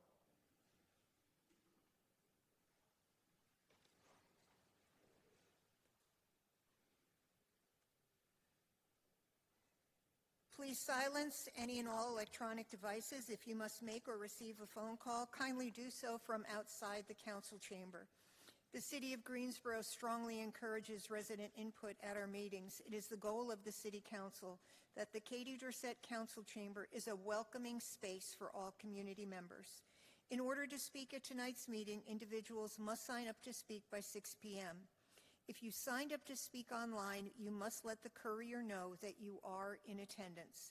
Speakers may address specific consent or business agenda items with 3 minutes allocated for their remarks. For zoning matters, there is a 15-minute presentation time for both the proponents and the opponents, and a 5-minute rebuttal. Speakers cannot relinquish their time to others, and the speaker's order is determined by the presiding officer. Depending on the number of speakers, council may adjust the time allocated for each person. Handouts must be given to the courier for distribution. All speakers are expected to adhere to the rules of decorum. Any inappropriate or disruptive behavior will result in immediate removal from the meeting. Removal will result in a 3-month suspension from in-person participation. A second violation following the initial suspension will result in a 6-month suspension. A third violation or any instance involving physical altercations will lead to a 12-month suspension and may also result in criminal charges. Individuals who are suspended will still have the option to participate virtually via Zoom to ensure that their right to free speech is preserved. Zoom speakers shall not speak until they are called upon. I don't believe we have any Zoom speakers this evening. By statute, members must vote on all items unless there is a direct financial interest, or if they serve on a board of a nonprofit receiving funding from the city on a specific item. All votes will be moved and seconded, and the presiding officer will announce the total. We have a consent agenda for items G1 through G30, which are a grouping of agenda items that are voted on with one single vote to expedite what is believed to be routine and non-controversial. Any council member may withdraw an item from the consent agenda due to a conflict of interest or for the purpose of voting no. Items removed from the consent agenda for discussion will be placed on the next business meeting agenda. Tonight's meeting does include closed captioning. We may take a short recess around 7:30. Council has been requested to postpone item G23, which is an ordinance amending Chapter 11, Article 2, Division 3, Section 11-48 of the Greensboro Code of Ordinances with respect to the powers and duties of the Minimum Housing Standards Commission to the November 10th City Council meeting. Do I have a motion? Moved by Mrs. Thurm, seconded by Mr. Holston. All in favor say aye. Aye. Aye. Opposed? That passes unanimously. The applicant has requested a continuation for the following items. Item H7 is a public hearing for an ordinance annexing territory into the corporate limits for properties located at Banning Road, Centerfold Road, Oak Ridge Road, and others, 763 acres. Tom Terrell on behalf of David F. Couch and others. And item H8, a public hearing for an ordinance annexing territory into the corporate limits for the property located at 3220 Pleasant Ridge Road, 0.99 acres. Tom Terrell on behalf of David F. Couch for Summerfield Real Estate Holdings, LLC. And item H9, a public hearing for an ordinance annexing territory into the corporate limits for property located at 6935 Summerfield Road, 4.16 acres. Tom Terrell on behalf of David Couch for Has Pleasant Ridge, LLC. And H10, a public hearing for an ordinance annexing territory into the corporate limits for properties located at 7650 and 7652 DeBow Road, 38.59 acres. Tom Terrell on behalf of David F. Couch for Summerfield Real Estate Holdings, LLC. And item H11, a public hearing for an ordinance annexing territory into the corporate limits for the properties located at Oak Ridge Road, Khaki Place, DeBow Road, 106.64 acres. Tom Terrell on behalf of David F. Couch for various LLCs. And item H12, a public hearing for an ordinance for original zoning for properties on Banning Road, Centerfield Road, Meadowview Road, and others. Tom Terrell for David F. Couch, various LLC, to the January 20th, 2026 City Council meeting without advertising. Do I have a motion? Second. Moved by Mrs. Thurm, seconded by Mayor Pro Tem. All in favor say aye. Aye. Opposed? And that passes unanimously. Ceremonial and presentation items. Item E1 is a resolution honoring the 150th anniversary of Collin Grove Methodist Church. Mr. Holston? Thank you, Madam Mayor. I am offering this resolution to Council. Whereas Collins Grove United Methodist Church traces its beginnings to 1875, when worship services were held in a log schoolhouse and under a brush arbor. Whereas Mr. Lewis Lindsay donated land for the first church building, and in 1888, a congregation formally recognized under the name Collins Grove, launching an unbroken line of lay and pastoral leadership shaped by scripture and service. Whereas the church's early rhythms, like Big Meeting on the third Sunday in October, became the annual revival now traditionally held each July. This formed a culture of prayer, preaching, and community fellowship. Whereas the decades Collins Grove has invested in Greensboro's community life, purchasing land in 1912 and 1941, constructed new sanctuaries, and each time expanding its reach and strengthening its witness. Whereas the congregation paid off its construction loan by 1964, and in 1968 rejoiced in the formation of the United Methodist Church, entering the Greensboro district of the Western North Carolina Conference within the Southeastern jurisdiction, a denominational realignment that affirmed a more just and connectional future. Whereas across the 1970s and 1980s, Collins Grove deepened its ministry, renovating facilities. The church remained a hub of neighborhood vitality, extending bus ministry, outreach alongside Greensboro Urban Ministry, launching lay speaking, and planning for expanded Christian education and fellowship spaces, reminding us that buildings are for blessing, not boasting. Whereas by the 1990s, the church welcomed its first foreign-born pastor and first woman pastor, embraced seasons of revival, prayer, and Bible study. Whereas in the late 1990s and early 2000s, Collins Grove invested in senior ministry, youth formation, and ongoing facility improvements, demonstrating a pattern worship leads to witness, and witness calls forth work. Whereas throughout 2004 through 2010, the church expanded transportation capacity, strengthened hospitality and memorial traditions, partnered with hands-on mission, local shelters, and used drama, music, and intergenerational events to proclaim the gospel. Whereas in the 2010s, Collins Grove continued to knit the community together through Roll Call, Student Achievement Day, health seminars, and the Friendship Community Partnership with neighboring congregations, and dedicated a Peace Garden 2013 after a multi-year effort.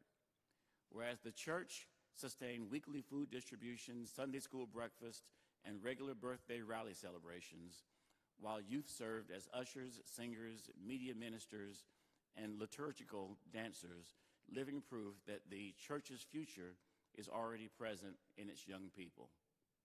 Whereas in subsequent years, Collins Grove has remained a steady witness, holding Gospel Fest revivals with midday study and evening services, hosting ecumenical cookouts, supporting Habitat for Humanity, maintaining the bus ministry, acquiring an additional 15-passenger van, continuing the long arc of mercy through UMW and UMM youth and senior initiatives. Whereas the people of Collins Grove United Methodist Church continue to embody their mission to be a community of believers united to witness and share the love of God through prayer, caring, and feeding the bread of life and the living water of those who hunger and thirst.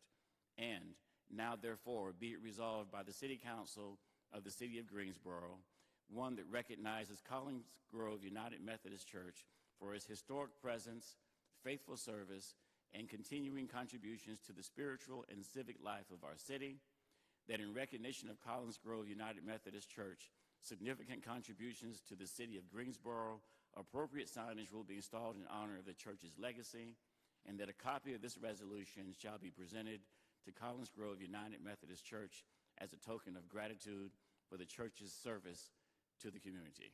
I move the item, Madam Mayor. Okay, moved by Mr. Holston, seconded by Dr. Wells. Council, please vote. And we have someone who is representing Collins Grove United Methodist Church to please come to the podium.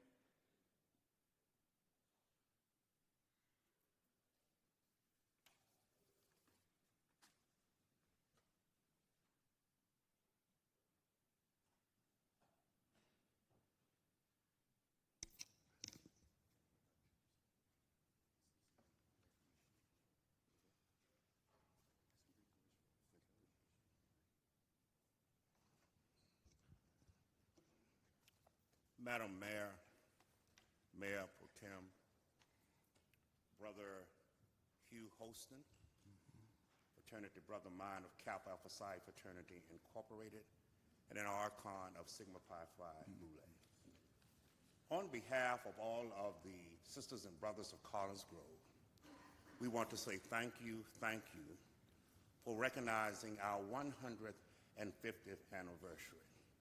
The Lord has blessed us, and we stand with dignity, humbleness, and grace on this day to receive this resolution from the City of Greensboro. My name is Reverend Dr. Carl Jr. Emanuel. I serve a 2-point charge. In the United Methodist Church, you can serve a 3-point or 5-point, but thank to God he just gave me 2 churches. So it's Collins Grove and Laughlin Memorial United Methodist Church. So to each and every one of you, God bless you, and I say thank you. And I want to say this to each and every one of you from the bottom of my heart and all the members of Collins Grove United Methodist Church. If you should ever find someone new, I know they better be good to you, because if not, we'll be there. God bless you. Absolutely. And if I could, let's give him a hand. Reverend Dr. Carl. Just a couple of words. I just want to say that in all sincerity, from the bottom of my heart and also from council, that Celebrating your 150th or your sesquicentennial is a major accomplishment. And the work that Collins Grove United Methodist Church has done over the years and the work that you have done in the church is phenomenal. And I want to say thank you so very much and looking forward to another 150 years at least. Thank you very much. You're very welcome.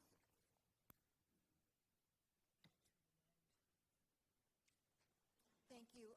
I did speak in error. I believe I said that the couch properties were without further advertising. Need to amend that to say that there will be new advertising. Could I have a motion to amend? So moved. Moved by Mayor Pro Tem, seconded by Dr. Wells. All in favor say aye. Aye. And that passes unanimously. Thank you. We now move on to our consent agenda. No, well, we have a couple. Is Kyler Reese here?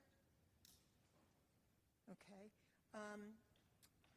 Mr. Hartzman would like to speak on 28 and 30. So we need a motion minus 28 and 30, and of course, we've already removed 23. So moved. So moved by Mrs. Hoffman, seconded by Mr. Holston. Is that a voice vote or a recorded vote? Recorded. Council, please vote.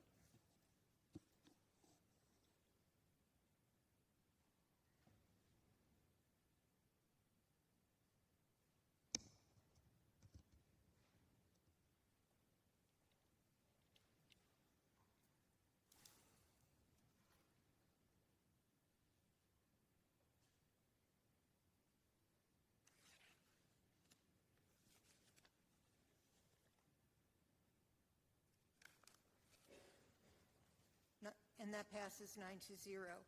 Item G28 are budget adjustments requiring council approval 9/30/25 through 10/13/25. Mr. Hartzman? George Hartzman, Public Integrity Watch. I'm on budget adjustments 7130 and 2858. We are being nickeled and dimed, and it's adding up to a fortune. Since 2013, we've had an 88% jump in water billing and availability charges, a 75% increase for consumption, 142% hike in hazard fees, and a new solid waste fee in 2023, which is already up 57%. My property tax bill is up at least 43%.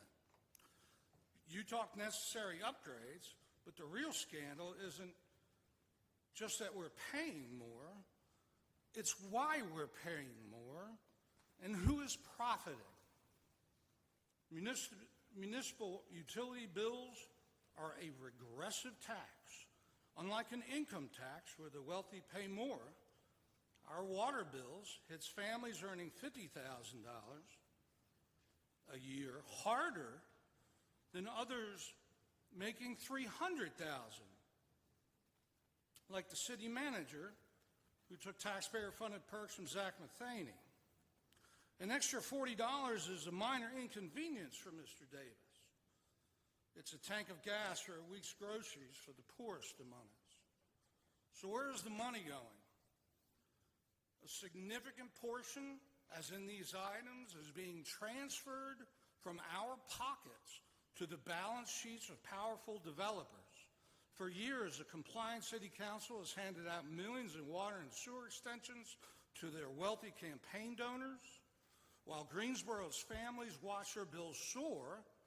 Connected developers receive taxpayer-subsidized infrastructure to maximize their profits. We have a two-tiered system. Ordinary residents pay skyrocketing rates to maintain and expand the system, while wealthy developers get the city, and that's us, to cover the upfront costs of their projects, maximizing their private profit, while socializing the risk. Our city council has taxed the poor to give to the rich. Your monthly bill has become a vehicle for corporate welfare, forcing single mothers to subsidize million and billionaire developments. It's time for it to end.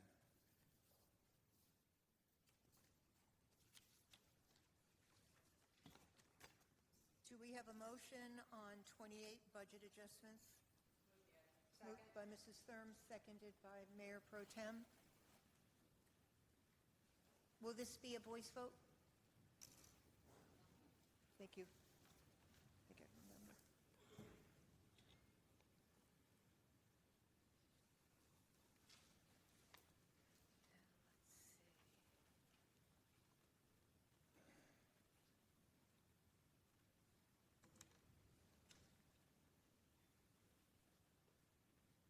Somebody, who?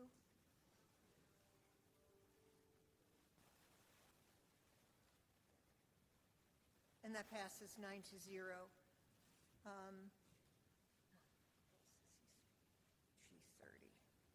G30 is a motion to approve the draft September 18th, 2025 City Council work session meeting minutes.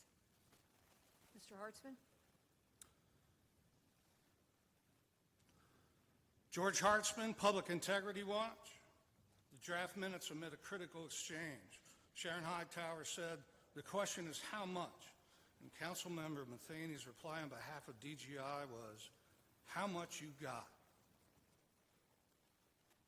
Which was a direct request for public funding made during a formal city council session, an official government function in the Plaza Conference Room, which is on public property.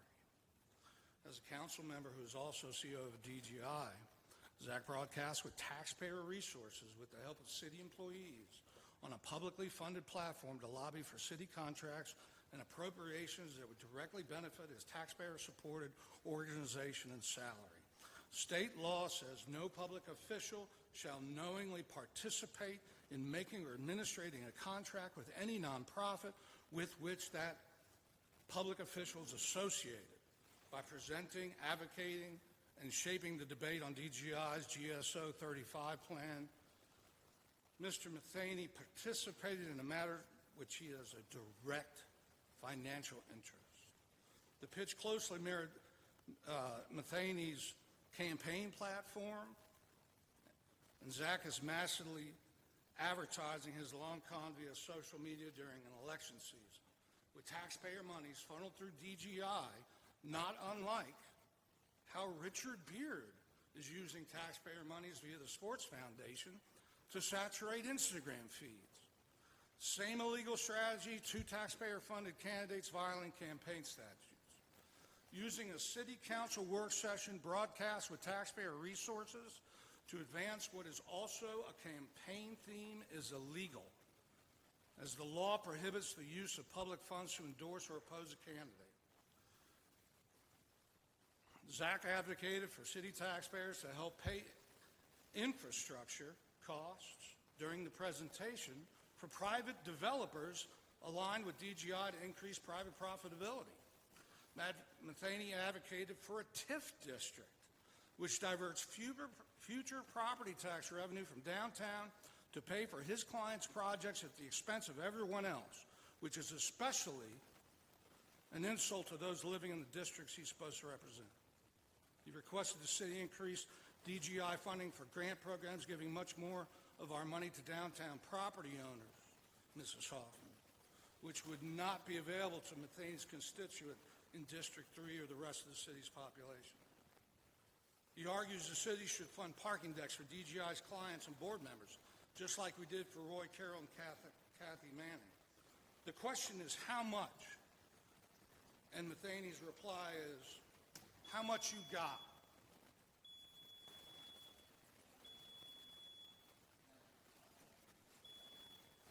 Madam City Attorney, a question. You were in attendance at that meeting, correct? Was there anything inappropriate with anything that I did related to what Mr. Hartzman alleges? No, and I do recall the comment Mr. Hartzman is referring to It was in jest, it was being funny, it was two council people making jokes amongst themselves. And if you can't have a laugh while you're working, or two, So something's it wrong. was not about a specific No. item? So basically what he just said, although arguably hard to understand, had no relevance whatsoever to No, no, sir. what is real? No. Okay, thank you.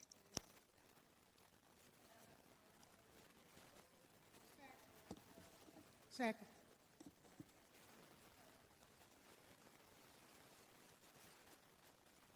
Councilmember McKinney?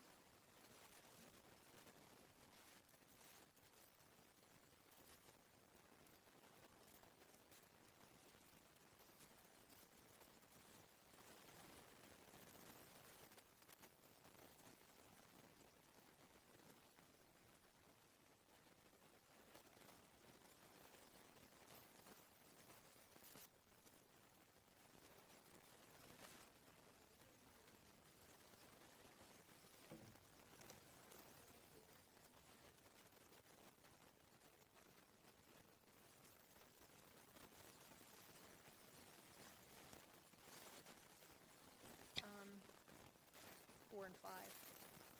Amanda Hodiern is here for questions. I'll read them all in. We'll start with 1, 2, and 3. H1 is a public hearing for an ordinance annexing territory into the corporate limits for the properties located at portions of 3725 and 3739 and all of 3751 McConnell Road, 35.68 acres, Mary Bell Tuttle, and others. Item H2, a public hearing for an ordinance for original zoning for portions of 3725 and 3739 and 3751 McConnell Road. Amanda Hodiern for Mary Bell Tuttle, Neil C. Tuttle, and others. And item H3, a public hearing for an ordinance for original zoning for a portion of McConnell Road right-of-way, City of Greensboro. Mr. Kirkman? Yes, thank you, Mayor Vaughn. Again, the request this evening is for annexation and original zoning of properties currently zoned County AG Agricultural and going to either City CDLI Conditional District Light Industrial for private property, and then a portion of associated right-of-way that would go to City LI Light Industrial. North of the request is currently zoned County AG Agricultural. East of the request is zoned City R3 Residential Single Family, as well as County AG Agricultural.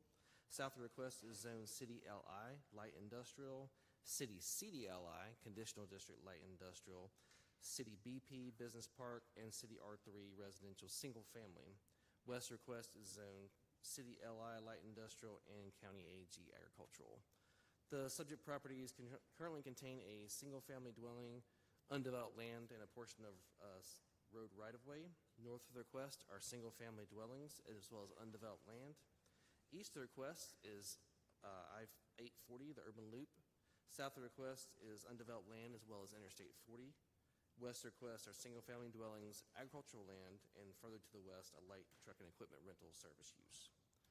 The properties are currently designated as industrial on the future land use map of the comprehensive plan, and also as industrial in the future built form map of the comprehensive plan. This is a conditional application for item H2, and this is the condition that was offered by the applicant and advertised as part of the hearing.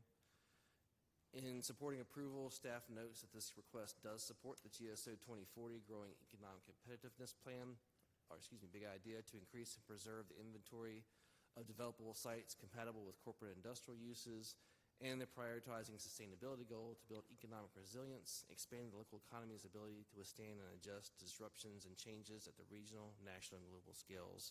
Staff would note the proposed CDLI and LI zoning districts permit uses that are similar to those on adjacent tracks, and the properties are located in immediate proximity to a highway interchange. And again, we are recommending approval of the request. These items were originally heard by the Greensboro Planning and Zoning Commission at their February 17th meeting. The commission recommended unanimously on all 3 items, and there were no speakers at that hearing. I can answer any questions. Any questions for Mr. Kirkman? No, I think I have a question more for Amanda than Mike. Okay. Ms. Hodiern?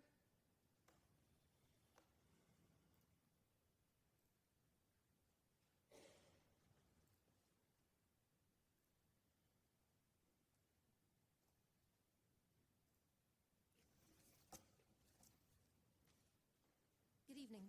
Amanda Hodiern, 804 Green Valley Road, Suite 200, here tonight on behalf of the property owner applicants for this request. I'm happy to do a rundown, although Mr. Kirkman did a great job, or we can go straight to questions. Yeah, Amanda, just probably, since this was approved in February and it's been continued so long, last time it was continued, there was questions about why does it keep getting continued. Can you give us a brief synopsis on how we arrived so we'll know what this project really is all about? Yes, ma'am, and thank you for the opportunity to answer that. So, as noted by Councilwoman Hightower, and as you heard in the presentation, this was originally before the Planning and Zoning Commission and unanimously approved back in February. So the reason for the delay and your muchly appreciated patience is I wanted to show this map here. You can see the red star. You see the subject property is this configuration. And this sits at a particularly difficult piece of dirt, frankly. There are transportation improvements called for in our thoroughfare plan. There's a lot of wetlands and streams in the area that have to be dealt with. And there's also surrounding development that you're going to hear about next on your agenda.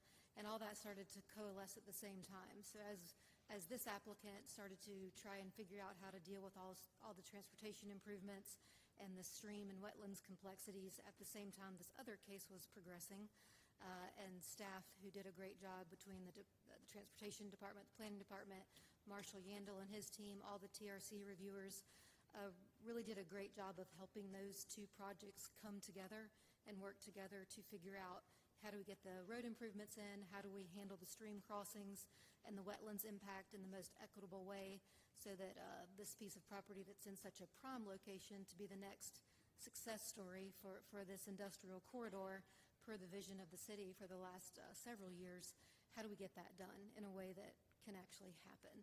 So we just needed some time to figure that out, and we greatly appreciate your patience while we did that. Greatly appreciate all the help of staff, the multiple reviews, answering all the, hey, what if we did this, the teams meetings and everything to make sure that we could keep going and be at this point before you tonight. So thank you. Thank you for that. Just wanted to bring everybody kind of up to speed as well. And you did have community engagement around some of this property as well. So we did. As you heard from Mr. Kirkman, we didn't have any speakers at Planning and Zoning, and that was consistent with our outreach. We sent out I want to say almost 100 letters. I have it here, actually. Yeah, 100 letters almost, and we didn't have anyone attend that neighborhood meeting. I didn't have any calls or emails in response to the letter. We didn't have anyone come to Planning and Zoning. So again, I think that is a testament to this corridor marching in this direction for a long time now, and with this piece being literally on the frontage of the two interstate corridors, I think that this is very much in keeping and consistent with the expectation that has been set. So any big ideas for it yet? Because this is a growing area, so I've been focused on it for a while. So. Right. So right now we are here to get it entitled. We'll continue to move through site planning and then look for users. This is a front door, grade A location for people who want not only the visibility but the easy logistics access. It's in a prime location for all the reasons. The city adopted the plans and studies, denoting it for this use. So that's why we had these developers willing to stick through those complexities that I described and be able to get this entitled. The property owners also deserve a lot of credit for sticking in it and letting us go forward with this so that we could take it to market and get some of those users in place. But I think you'll see eventual users consistent with what we're already seeing along this corridor. It's got traits that are perfect for logistics users and those type of soft or flex light industrial users that really want more of a corporate front door type of appearance. Thank you very much. And I just want to appreciate you working diligently through this, making sure that we get the best development that the area deserves, the way we're growing for jobs, opportunities as well. So I know it's taken a minute. Just shows that projects don't happen overnight. They do take some time and some discussion.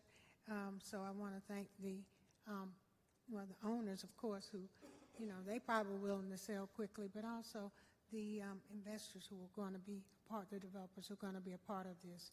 So I want to thank them for your efforts as well. So. Well, thank you for that. And since these comments and discussion really bleeds into the next case, I will go ahead and acknowledge those folks are here in McDonald Development. In case we don't want to do this on the next agenda item, these are those guys that have hung through it for this process. And again, staff's done a great job of helping us get here. So thank you for your comments. Thank you. Do they have anything to say now so we can skip? They're technically the next item. So okay. I think they are just here and excited to see this through tonight. Thank you. Thank you. And thank you for your tenacity. I know this has taken a long time, but I think you've got a really good product. So thank you for your patience. Yes. I need a motion to close the public hearing. Close the public hearing. Moved by Mrs. Hightower, seconded by Mr. Holston. All in favor say aye. Aye. Opposed? That passes 9-0. I need a motion on H1, Move which is to H1. adopt the ordinance. Moved by Mrs. Hightower, seconded by Mr. Holston.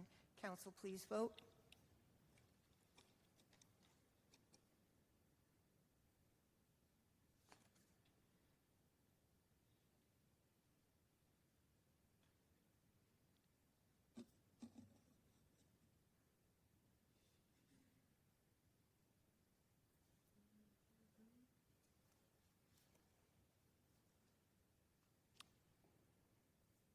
And that passes 9-0. H2 will require a statement of consistency. Do I have a motion? Moved by Mrs. Hightower, seconded by Mr. Holston. Thank you. The Greensboro City Council believes that its action to approve the original zoning request for the properties at a portion of 3725, a portion of 3739, and all of 3751 McConnell Road from County AG Agricultural to City CDLI Conditional District Light Industrial to be consistent with the adopted GSO 2040 Comprehensive Plan and considers the action taken to be reasonable and in the public interest for the following reasons. The request is consistent with the comprehensive plan's future built form map and future land use map. The proposed city CDLI zoning district as condition permits uses that fit the content of the surrounding area and limits negative impacts on the adjacent properties, and that the request is reasonable due to the size, physical conditions, and other attributes of the area. It will benefit the property owner and surrounding community, and approval is in the public interest. Council, please vote.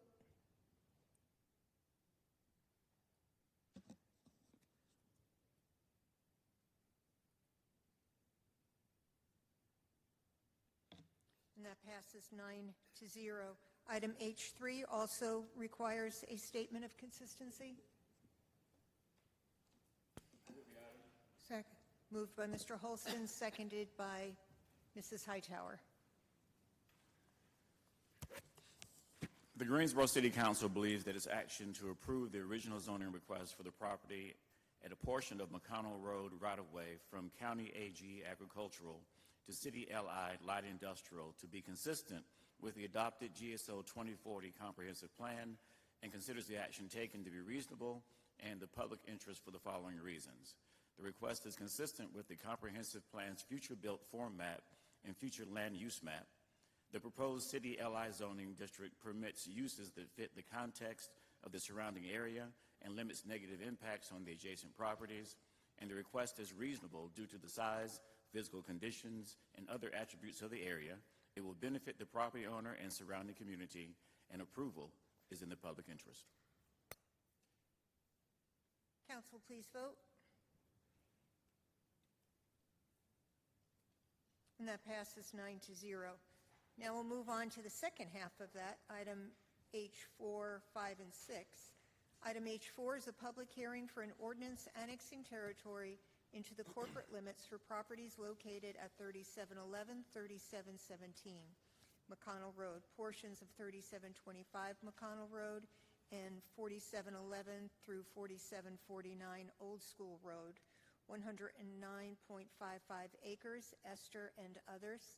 And item H5, a public hearing for an ordinance for original zoning for properties on McConnell Road and Old School Road, Amanda Hodiern for Esther Irby Irrevocable Trust and others. And item H6, a public hearing for an ordinance for original zoning for portions of McConnell Road and Clap Farm Road right-of-way for the city of Greensboro. Mr. Kirkman? Yes, thank you, Mayor Vaughn. Again, this is another request for annexation and original zoning. These properties are located just north of the request that you just heard and voted on a minute ago. The current zoning is county AG for the majority of the property. The road right-of-way does actually have a little bit of city zoning. That's why there's also city zoning on those properties. And the request is to go to City Conditional District Light Industrial for the main tract, and then City LI for the portions of the right-of-way that are coming in with the request. North of the request is currently zoned County AG Agricultural. East of the request is zoned City R3 Residential Single Family. South of the request is now zoned City CDLI based on the council action this evening, and west of the request is zoned City CDLI Conditional District Light Industrial. The properties right now contain a combination of single-family dwellings, agricultural land, and again, portions of both McConnell Road and Clap Farm Road rights-of-way. North of the request are single-family dwellings and agricultural land. East of the request is Interstate 840. South of the request is undeveloped land, multifamily dwellings, and light truck and equipment rental. West of the request are single-family dwellings, agricultural land, and warehousing uses. These properties are also designated as industrial on the comprehensive plan's future land use map, and is in industrial for the future built form map. Again, this is a conditional application. This condition is actually the same as the request that you heard previously, so it's consistent with the previous action. In finding approval for this, staff notes that again that this request does support the comprehensive plan's growing economic competitiveness big idea to increase and preserve the inventory of developable sites for corporate industrial uses, and the prioritizing sustainability goal to build economic resilience and expanding the local economy's ability to withstand and adjust to disruptions and changes at the regional, national, and global scale. The proposed CDLI and Allied District requests are intended to accommodate limited manufacturing, wholesaling, warehousing, research and development, and related commercial service activities, which in their normal operations have little or no adverse effect upon adjoining properties. And these uses are similar to those compatible with uses in the area. These items were originally heard by the Planning and Zoning Commission at their August 18th meeting. The commission did vote unanimously to recommend all items, and there were no speakers at that hearing. I can answer any questions. Any questions for Mr. Kirkman? Okay. Ms. Hodiern? Are there any additional questions for the applicant? No? I don't have any unless Amanda, Okay. I'm sorry, Ms. Hodian wanted to add anything to what Mike said. You good? Okay. Do we have a motion for H4? H4, I'm sorry. I'll move that one. Moved by Mrs. Hightower, seconded by Mr. Holston. Council, please vote.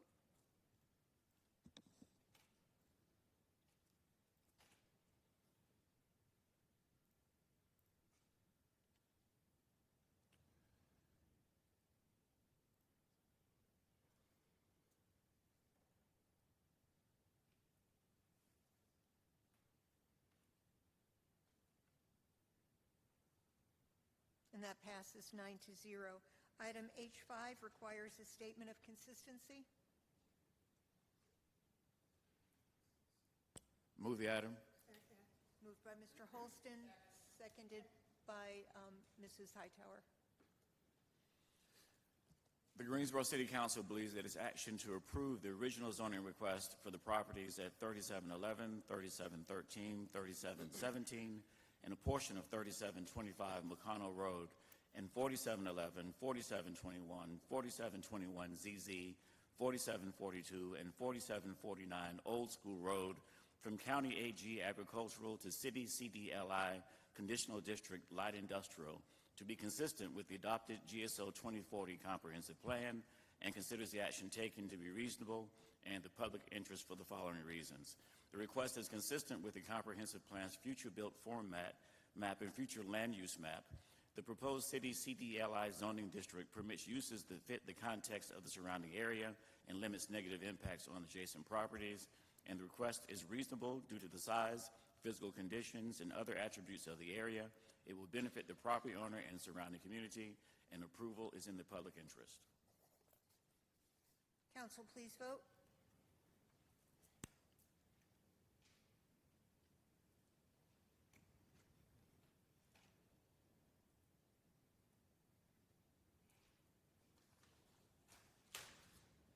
That passes 9-0. Item H6 also requires a statement of consistency.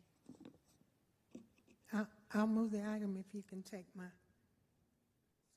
voice from all this weather.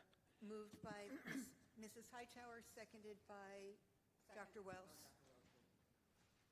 The Greensboro City Council believes it is action to approve the original zoning request for the properties at a portion of McConnell Road right-of-way and a portion of Clapp Farms Road right-of-way from County AG Agricultural City CDLI Conditional District Light Industrial and City CDRM 18 Conditional District Residential Multifamily 18 to City LI Light Industrial to be consistent with the adopted GSO 2040 Comprehensive Plan and considers the action taken to be reasonable and in the public interest for the following reasons. The request is consistent with the Comprehensive Plan Future Built Form Map and Future Land Use Map.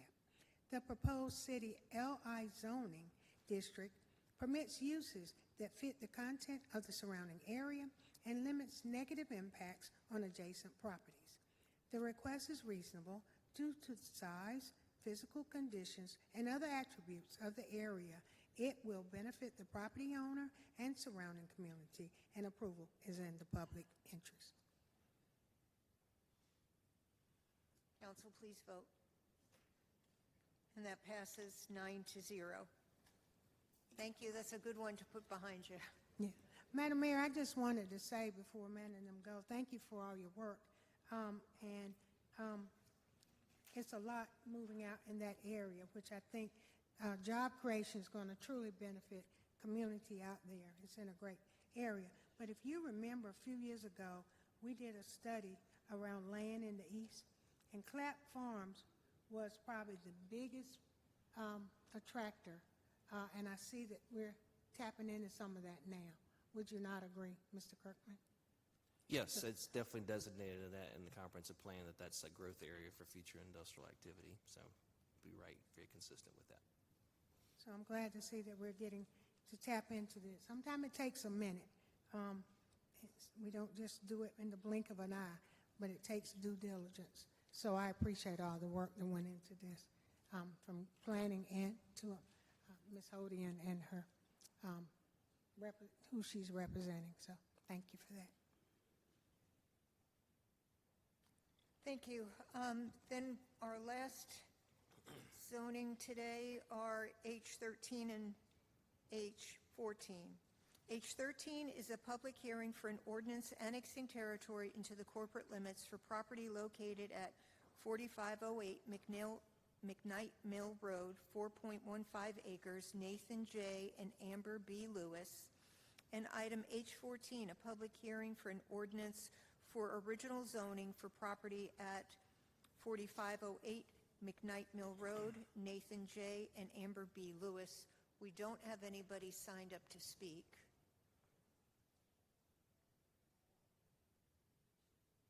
Mr. Kirkman? Okay, great. I'll be brief. Again, the request is annexation and original zoning from County AG to City R3 residential single family. North and south of the request is zone County AG. East of the request is City R3 residential single family, and west of the request is both County AG and County RS30. The property is undeveloped at this time. North of the property is also undeveloped. East of the request are single family dwellings as well as common elements for that single family subdivision. South of the request is Interstate 840, and west of the request are single family dwellings. This is designated as residential on the future land use map and as urban general on the future built form map.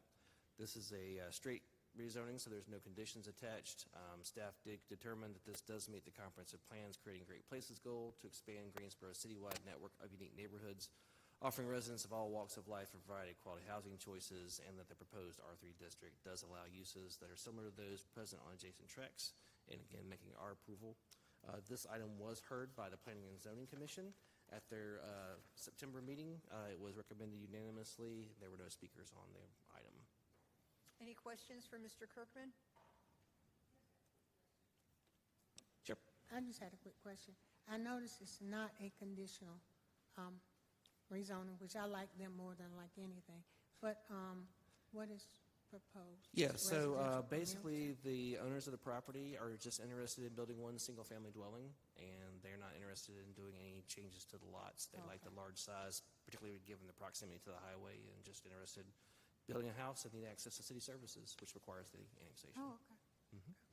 Thank you. Sure. Move the item. Second. What are we moving?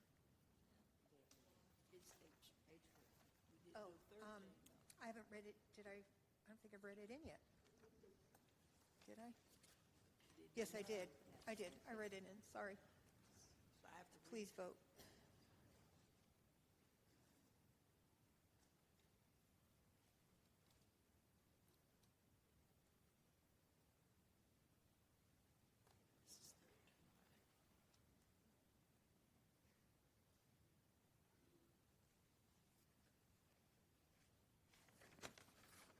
Okay, that passes 9-0.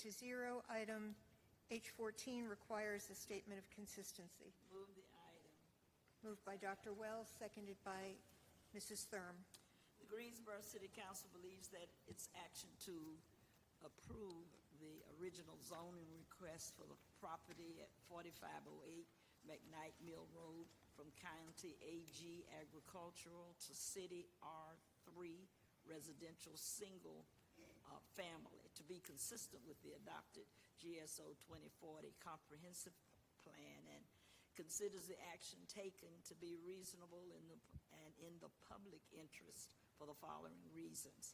The request is consistent with the Comprehensive Plan's future build format map and future land use map. The proposed City R3 zoning district permits uses that fit the context of the surrounding area and limits negative impacts on the adjacent properties. The request is reasonable due to the size, physical condition, and other attributes of the area. It will benefit the property owner and surrounding community, and approval is in the public interest. Council, please vote.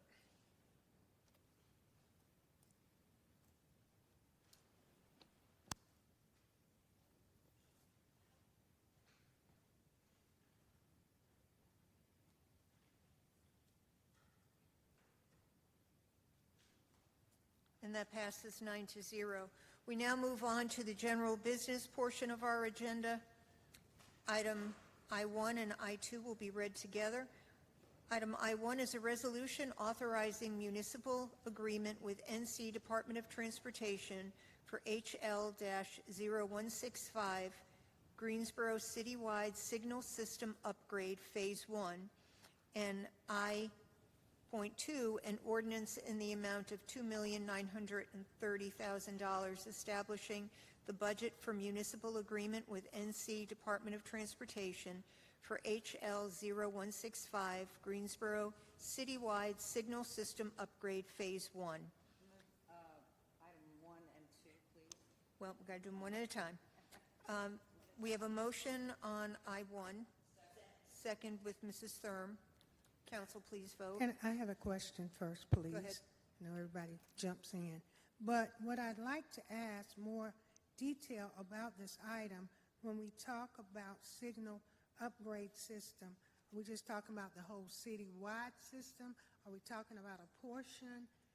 And if so, what is the list and where are those signals being upgraded? And so I'll ask the same question for I-2 because we're putting this in our budget. And so as you know, for the last several years, there's been a community that's asked for signal upgrade. is this going to allow those upgrades to occur at those intersections? Because they're long overdue. And we keep saying we can't do it until state DOT. But I talked to the state DOT director and said, if we were to upgrade those particular signals, could we not do it ourselves, get reimbursed? And he said he saw no reason why we couldn't. So what is contained in these two items? Yes, ma'am. I was asking that same question when I saw the items. Interim ACM McDowell is assisting me to follow up. And I think that just to speak directly to your point, I think we've all, and one of our citizens has come to council before to talk about signals in areas where we've had high volume of accidents. What was explained is that there's a prioritization based on the data, but I can provide council a detailed update outlining where that's happening at, where these funds will be spent. Well, I hear that, and that's been the excuse I get all the time, is that we have to look at the data. But sometimes we have to look at the request that comes from the community, the people who live it day to day. So not only is just the signal upgrades at Randleman, as well as Meadowview, Randleman, and Florida, those who are on Glendale who've asked for some kind of signal, whether it's just a yellow signal flasher, just as, they're approaching their intersection and coming down the streets, or whether it's the individuals who live off Bimbo Road at Julian Street. And so they have gotten the same answers repeatedly, and it concerns me that we're not really listening to them. We're putting things in perspective of priority, but I think we ought to have the ability to choose the priority ourselves.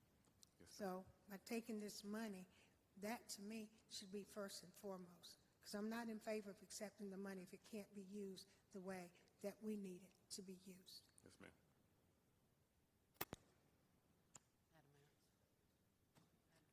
So, I don't, oh, I'm sorry. that is my concern and my question. So I see Ms. Cockburn in the audience, and I'm wondering if she could give us a brief overview of exactly what's covered by these items. Good evening. I'm happy to provide some additional insight. This is a large influx of additional funding to support the back end system of the signal system. So this isn't upgrades to individual signalized intersections. It upgrades the software that goes into the signal boxes and allows the signal, each of the signals to work instead of independently, work as a system altogether. But we're upgrading that, but we're still not addressing the concerns that the communities have expressed. And so we've talked about this multiple times, but we keep saying it's related to the data. So this isn't even data-driven. This is just upgrading a system. The signal system that we have today was originally installed in 2016. So as you can imagine, if you had a computer that you had purchased in 2016, it might be struggling today. And much of our equipment is struggling to provide the services that are necessary as the city continues to grow. So how do we get and achieve the goal that really is more important? I mean, I understand upgrades. I got a computer, we all do, they all upgrade. Mine just upgrades itself whenever it feels like it. So I get all that. But again, people still continue to run those lights, so it doesn't matter to me whether they're upgraded or not. But I think the other concern that I have when I see this item to this tune of money, that, those requests aren't being addressed. And in this funding allocation, they will not be. Those are alternative funds, and we have to secure those. I mean, it is a continuous challenge managing a system that consists of more than 225 signalized intersections. But just adding a flashing light is a cumbersome burden? We are working with the state to get that installed. We've been working with the state so long, I don't even know if by the time we get to it, it'll probably be outdated as well.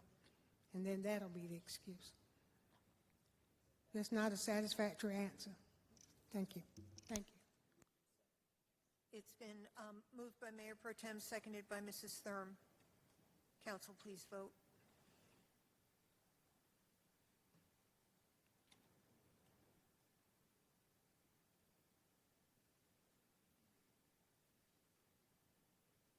That passes 8-1. Now we need a motion for I-2. Moved by Mrs. Thurm, seconded by Dr. Wells.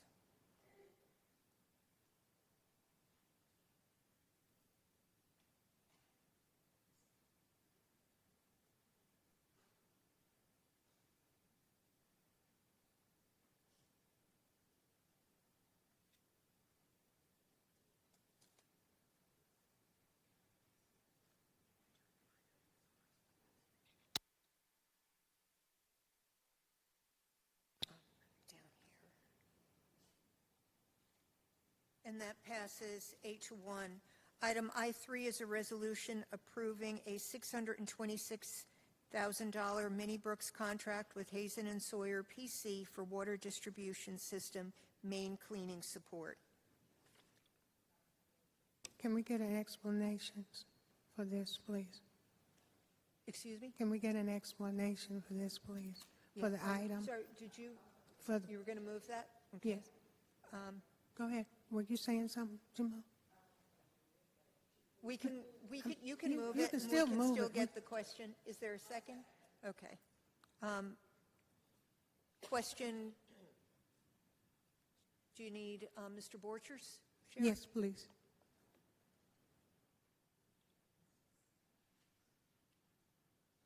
He is 7, and then I'm going to combine these two so we can talk another time. I signed up for it. So if you may recall, September 30th, we had a community meeting. Three main things that came from that community meeting. One was accelerating the timeline as far as being able to, being able to focus on South Greensboro and our flushing activities, unidirectional flushing activities. This item speaks directly to that. So we are augmenting what we're already doing in the field with our city crews by using our consultant and a company called Hydromax. And Hydromax specializes in being out in the field to be able to do the flushing that we need to be able to clean up our distribution system. So this item tonight specifically addresses accelerating and getting field crews out there to be able to do that work. That's what this item does. And this will help to speed up the process where before it was kind of looking a little bit further down the line in 26. So we'll be able to, we're addressing it quicker. Absolutely. This item, they're going to be in the general vicinity of South Greensboro. They're going to continue to move. It's going to be in the neighborhood of Rolling Roads, the Rolling Roads neighborhood, but we're going to continue to focus on bringing it all into the South Greensboro, absolutely. And while I have the opportunity, if it's okay, the other two items that we had talked about, not only is accelerating, we talked about communications. So we have met with community relations as well as communication department. We have had meetings as far as the other communication channels that we can use to get more information out to the public. So we are in the process of doing that.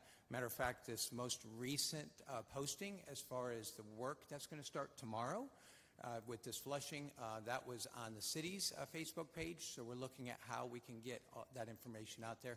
Then the last item had to do with us looking at a community task force or a focus group. So we have made progress there as well. We're putting together the structure as well as a charter as far as how that focus group or task force can help us in making sure that we're addressing the community needs.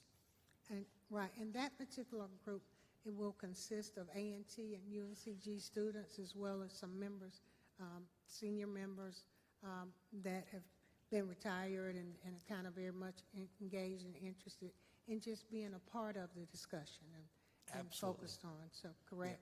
Yeah, absolutely. And we encourage, if there's others that are interested in it, certainly they can reach out to us. They can certainly contact the city. I said communications department or community relations or water resources, but absolutely, yes, we're going to have representatives from, of course, the academia as well as the community. Okay. And just so community who's listening know now if they have any other water concerns, the number they can call is the, It's our dispatch, which is staff 24/7, is 336-373-2033. It's staff 24/7. so you're all basically on duty 24/7 regardless of what Correct. that water concern is, and you're addressing it quickly. Absolutely. And you have a plan to do so. So thank you for your extra due diligence for getting this addressed a little bit sooner than had been anticipated. Absolutely. My thanks to council for approving this item, or potentially approving this item tonight. I appreciate it. You're Ms. welcome. Pinder? Thank you. Yes, I want to say thank you for that. But your last point that you mentioned about if individuals wanted to be part of the task force or have questions, can you provide that information again? Absolutely. I would encourage them to reach out to the communications department or community relations department. It's either Carla Banks or Gary Canapino if there's an interest. So we're formulating that, what that task force is going to look like, representation. But we certainly want to make sure we represent the community. Thank you for that. And you will be leading that task force, is that right? Correct. I will be part of it. Yes. Thank you, Mr. Borges, for all you do. Thank you. So we do have Another question. Oh, I'm sorry, go ahead. Mr. Borges, another. So this contract is going to speed up the process. Do we have a feel for how much it's going to speed up? When residents can expect us to be through the process? I know It will be into 2026. And I appreciate you asking that.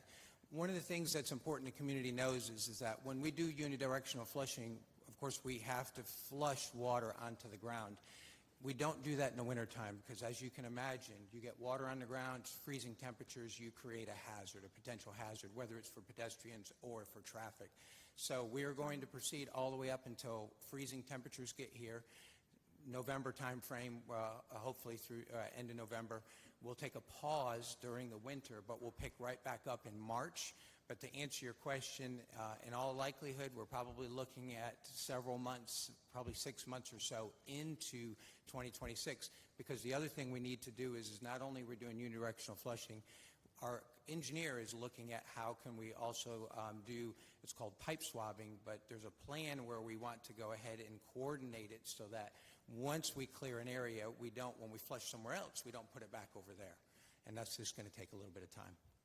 Thank you. Yep.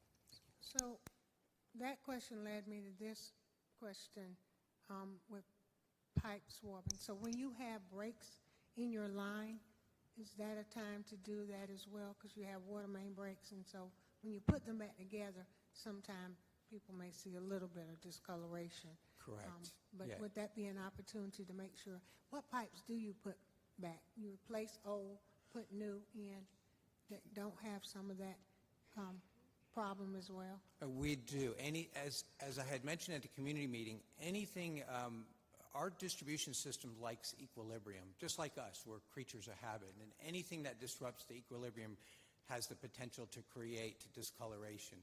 So yes, main breaks is a good example of when we have a large main break. Yes, we definitely see discoloration. But the good news is we know flushing works. We ask our customers, we certainly apologize for the inconvenience. It's just part of, operating 1,500 miles of water lines. But we ask them to call. We typically replace that section of line. Usually we can get that all done within 24 hours, and we turn right around, and the flushing activities, it usually clears up pretty quickly once we go ahead and get that fixed. But yes.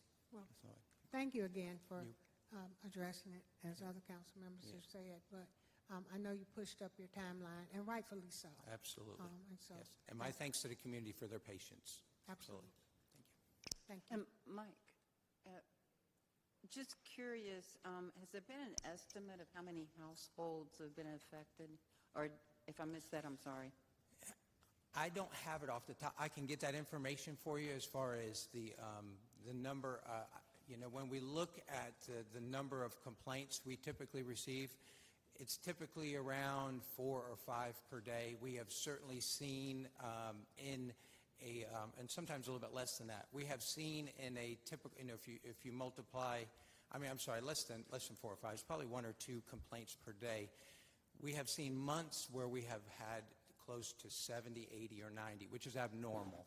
So anything that is above more than 1 or 2 per day something is amiss. Okay. I'll give you an example. Like today, we had 6 complaints.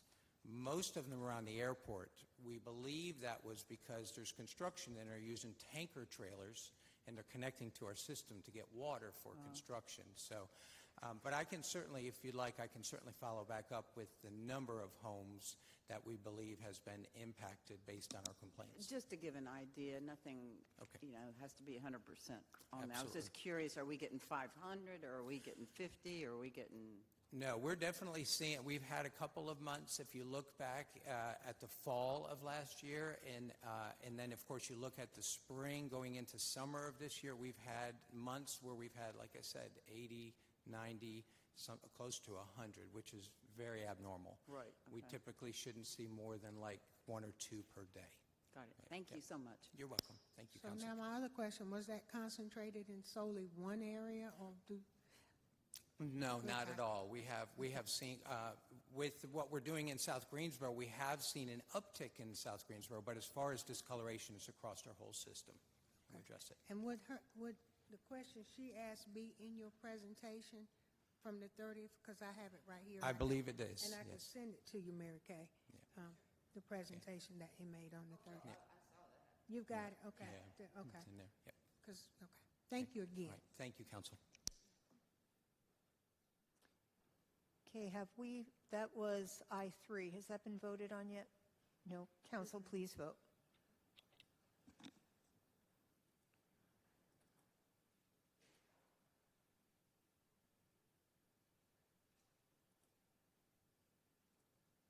That passes 9-0.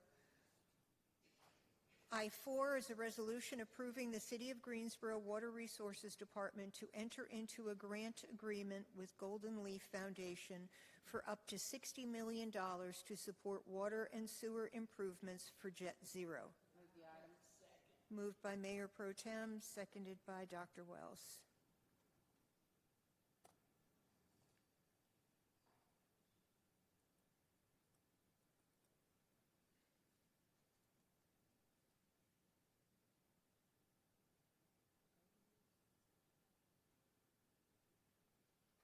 And that passes 9-0. Item I5 is a resolution authorizing the city manager to approve a contract with Utility Service Partners Private Label, Inc. to implement the city's water and sewer line warranty program. Moved by Mrs. Hoffman, seconded by Mr. Holston.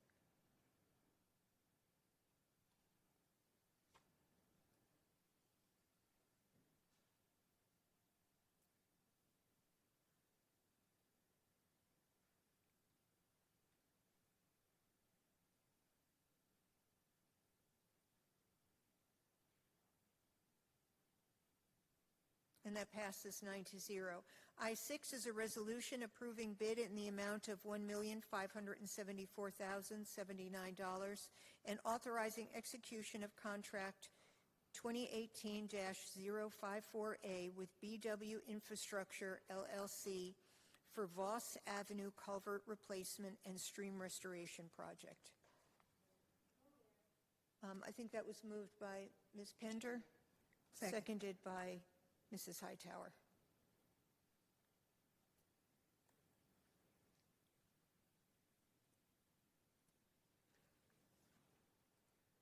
I did have a quick question. I still support the item. And it's for culvert replacement. And maybe somebody can answer this for me or send it to me. We need to do a culvert for the Vandalia Road paving sidewalk project. Since we're doing culvert here, how can we speed that up as well, since we have culvert in this project? I can speak You're to that. replacing a culvert. I could speak to that. These are, it's somewhat similar to the signal comment. They're separate items. I actually just checked on, you're speaking of the Vandalia Road widening and sidewalk project and the delay we had with the remapping for the Federal Emergency Management Agency stream bed that impacted the culvert design. That's still on track to be submitted to the city sometime within probably the next 4 to 6 weeks. We'll turn that around with some internal review So it's in the process based on the way everything has to be approved because it's, state funded. There's a lot of pieces in that are involved with review that are just going to take some time and go back and forth. So we're not really in a position where we could speed it up because we're somewhat at the mercy of other review agencies. So this is something we can move forward with now. Okay, I just see this coming on, and then I know how long we've been waiting for the other one, which I'm just wondering if same process here we could kind of push. But I know what you're saying because who we are waiting on, and we hope they'll be gracious and kind and speed it along so we can get it done. So thank you for the question.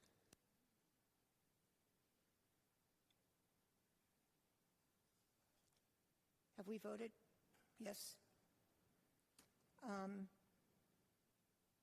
So now we move on to I-7, which is a resolution approving a reimbursement agreement with Seaford Industrial Properties for approximately $1,335,978 for water line oversizing to JMP Business and Building Services Project. We do have one speaker on this item, Mr. Hartzman.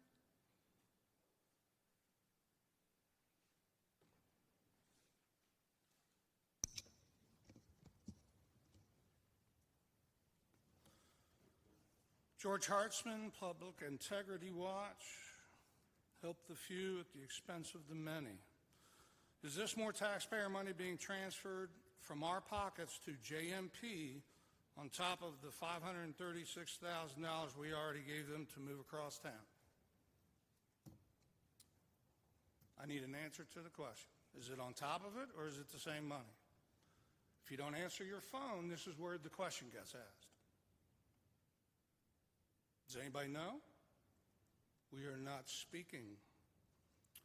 Okay. Mr. City Manager, Stop the clock. Can you answer the question? This is a company that's coming to District 1 in an area of need for investment. Can you just answer the question? It is, and I'll get ACM McDowell or Mr. Borchers to follow up with you, but I mean, we'll provide a response.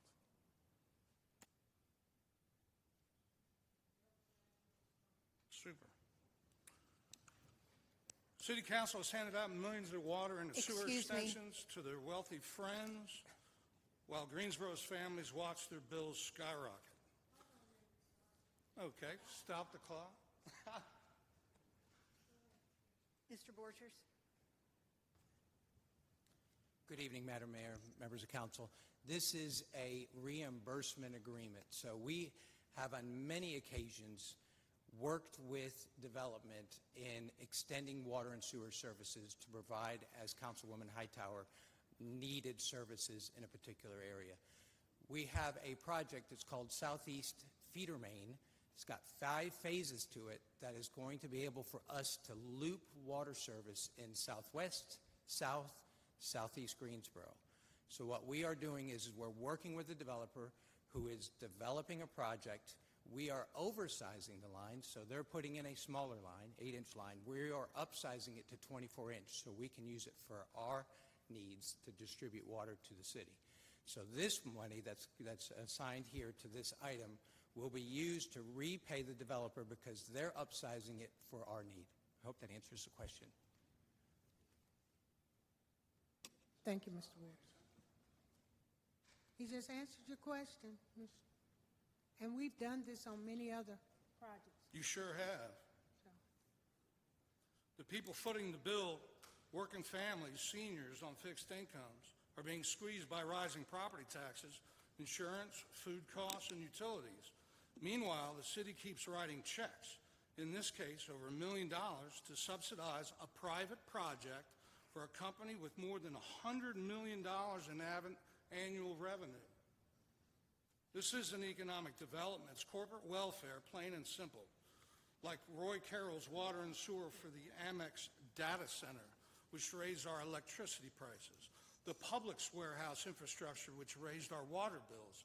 The same for the sheets on Marty Codis's property by the Loop. Ditto for John Lomax at the old North State Chevrolet site. Andy Zimmerman, Barry Siegel, Randall Kaplan, Syngenta, Centric Brands, the Fresh Market, UPS, Gerbings, and multiples of DGI, Facade, and other grants that most are unaware of. Mrs. Hoffman, developers should pay their own way, as in free market capitalism, they call it. Not rely on public funds to boost private profits. Every time council votes to hand over another subsidy, it sends a clear message. If you're politically connected, the taxpayers will pick up your tab. Meanwhile, my property tax bill is up at least 43%. We're saturated with the profligacy of your passion to spend everyone else's money to preserve your political power. Stop transferring public wealth to private interests and start standing up for the people who actually live and work in Greensboro. Do we have a motion for I-7? So moved. Second. Moved by Mrs. Hightower, seconded by Mayor Pro Tem. And let me just say, by the way, I'm a taxpayer too. I've been in my house since 1996, and I've been paying taxes every year too. So I guess I'm part of that, as you say. But we're not eliminated.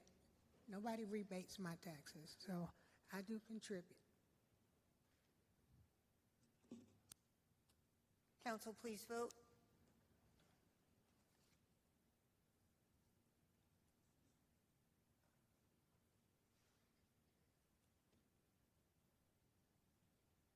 That passes 9-0. Item I-8 is a resolution approving bid in the amount of $24,046,105 and authorizing contract 2025-0030 with Kagan Construction and Rehab Services for the Sanitary Sewer Rehabilitation 2025 project. Mrs. Hightower? Oh, I don't see an OBO. Oh, here it is. Okay. I found it. I didn't see an OBO memo because it's not listed, but it's here. Thank you. Second. Moved by Ms. Pinder, seconded by Dr. Wells. Sharon, did you have a comment? Oh, no, thank you. I'm sorry. Okay. Council, please vote. We're on 9 and next. This one was 8.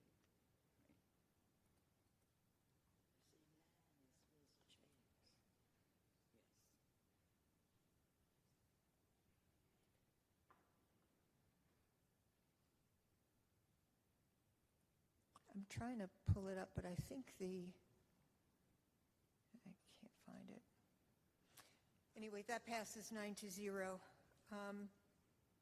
I'll read I-9 and I-10 together. They'll be voted separately. I-9 is a resolution approving amendment number 3 for contract 2023-006A in the amount of $70,314.23 with Samet Corporation for Windsor Chavis NOCO Community Complex NOCO Park Construction, and I-10, a resolution to authorize change order number 2 to contract 2023-0060 in the amount of $1,277,133.35 with Samet Corporation for Windsor Chavis NOCO Community Complex Building Construction.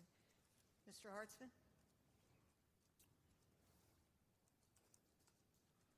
George Hartzman, Public Integrity Watch. Arthur Samet, the CEO of Samet Corporation, holds a position on the board of DGI, the very organization that controls Council Zach Mathaney's salary, benefits, and employment. Samet is a financial sponsor of DGI, and Mr. Samet was personal donor to Councilman Mathaney's campaign. This creates an undeniable and deeply troubling connection. When someone with direct power over a public official's paycheck has business before that official's counsel, the situation demands the highest level of scrutiny. Voting on this contract creates more than just an appearance of improper influence. It violates established policy and law. Greensboro's policy manual says elected officials must avoid financial transactions that create an actual or apparent conflict of interest. It explicitly prohibits city officers from voting on contracts which they have a direct or indirect financial interest. The city attorney argues state law sets the ultimate standard, which is incorrect. State law sets the floor for ethics, not the ceiling.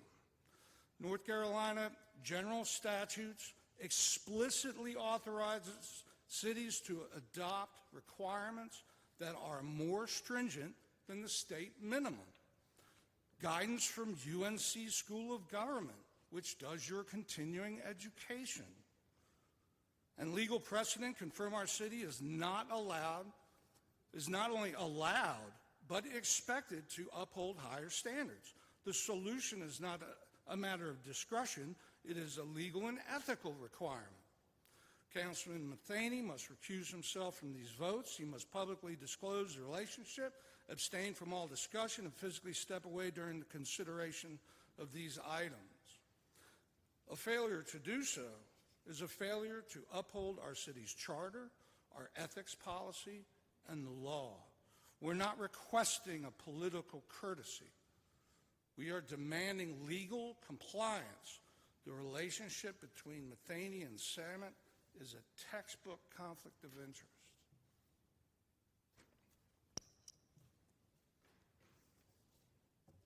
Unfortunately, Laura Cubbage's political campaigns receive contributions from Skip Alson, Andrea Harrell, Cecil Brockman, Chuck Watts, Nancy Hoffman, Goldie Wells, Mary Kay Abbotswader, Nancy Vaughn, and Rosetta Davis.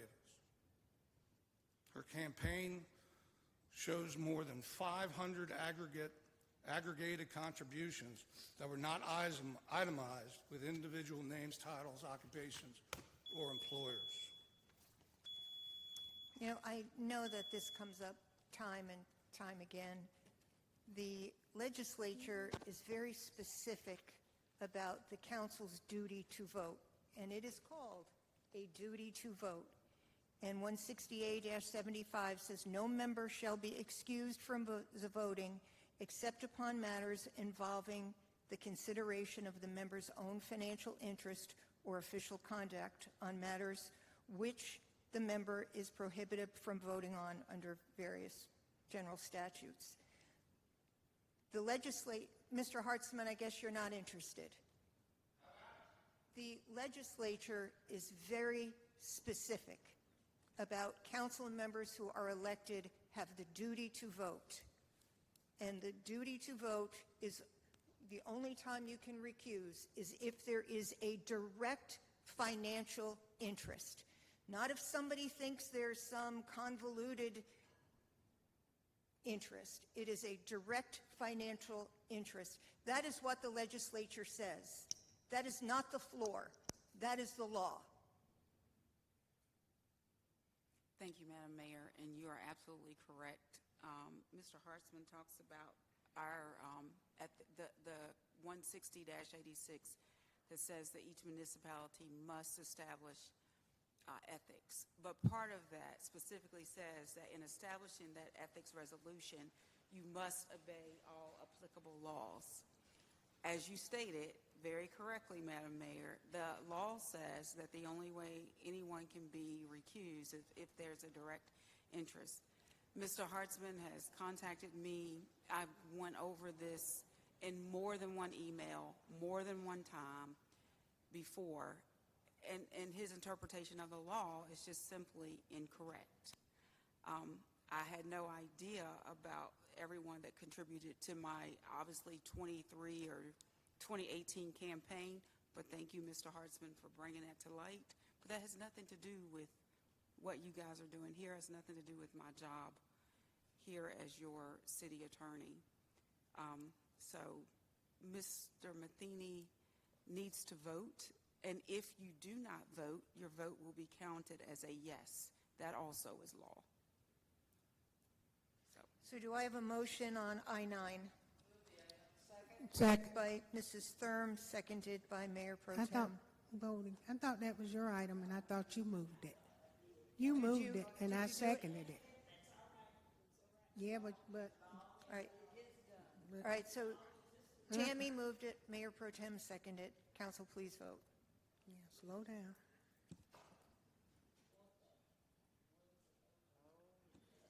Yeah. A great investment we have coming to an area. That passes 9-0. Item I-10, Goldie? Dr. Second. Wells, Mrs. Hightower. Council, please vote.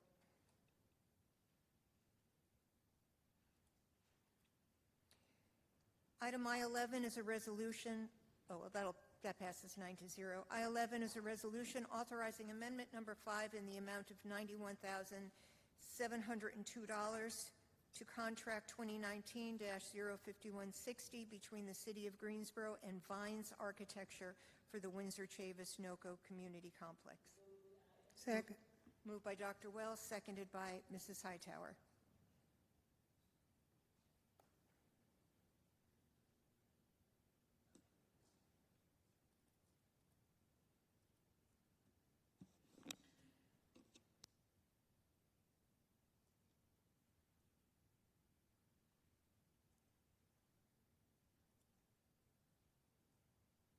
Are you waiting on it? That passes 9-0. Item I-12 is a resolution to approve master plan for Bryant Park Soccer Complex. Moved by Dr. Wells, seconded by Mr. Holston. Council, please vote.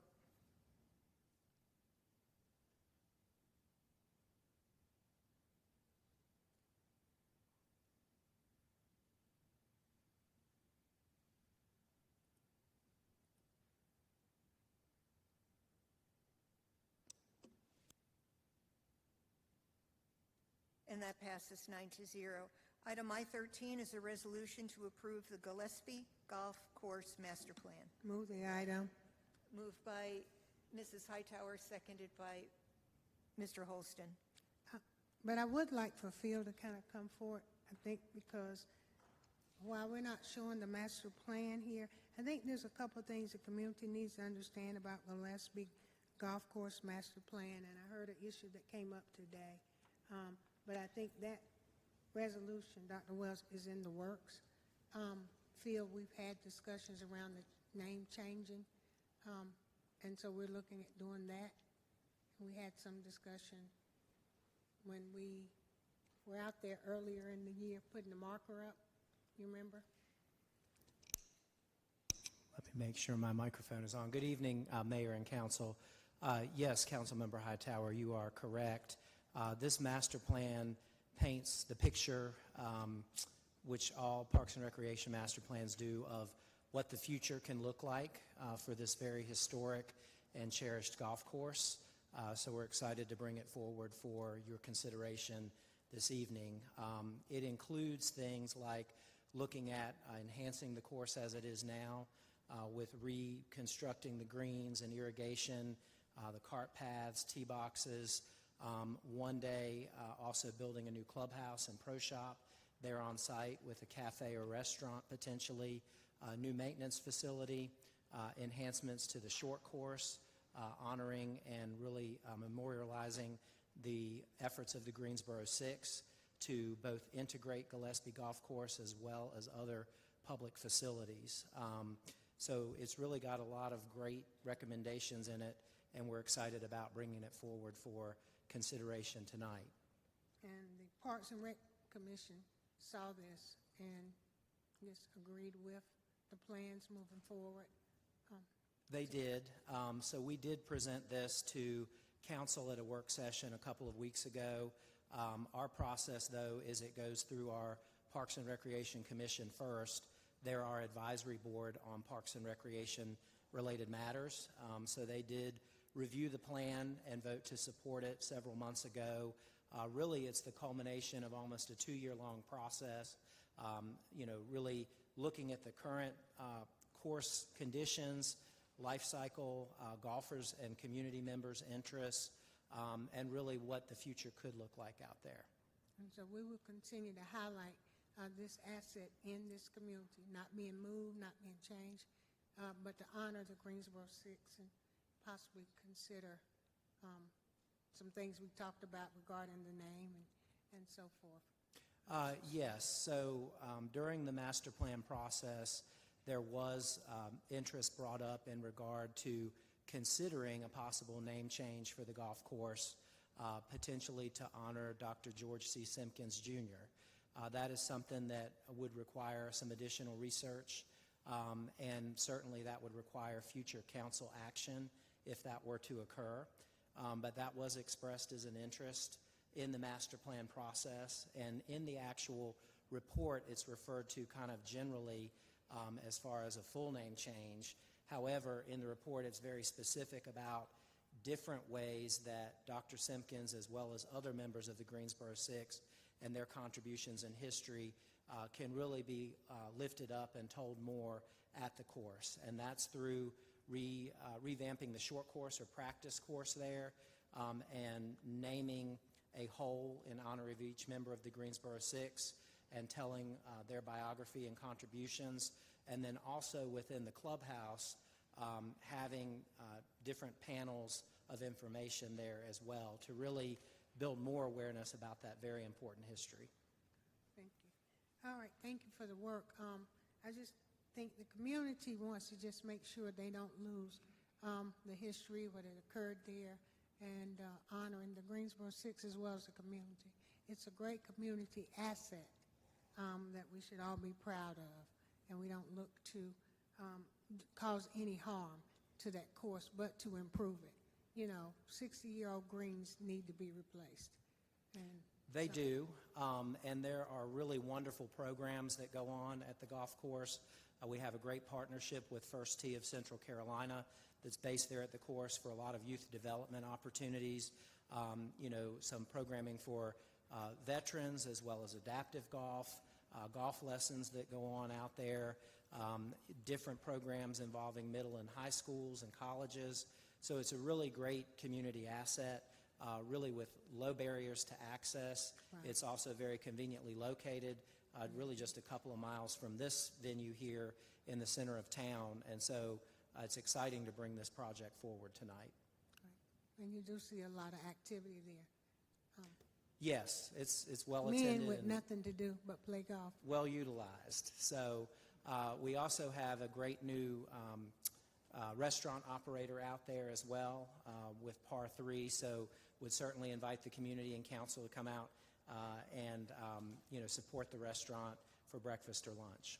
Thank you. Thank you, Phil, for all your work and your staff's work and hard efforts on this too. So I appreciate it. Sure, thank you. And I do want to acknowledge Shauna Tillery, who's here tonight as well. She's the Projects Division Manager within Engineering and Inspections, and this is a master plan that she's led over the course of the last 2 years. We are looking at moving towards phase 1 of this master plan, and there are opportunities and a need for private contributions and support.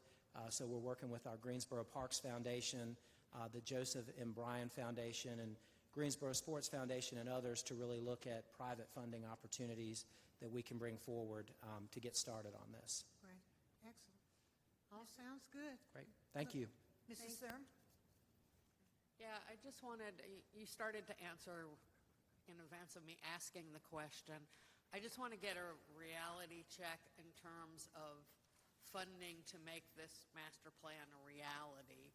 And do we have a feel for where things stand, how much it will cost to do this, and, you know, a timetable? I don't want people to think just because we approve the plan that we're going to move forward and this is funded and we're going to make progress. Where are we on that?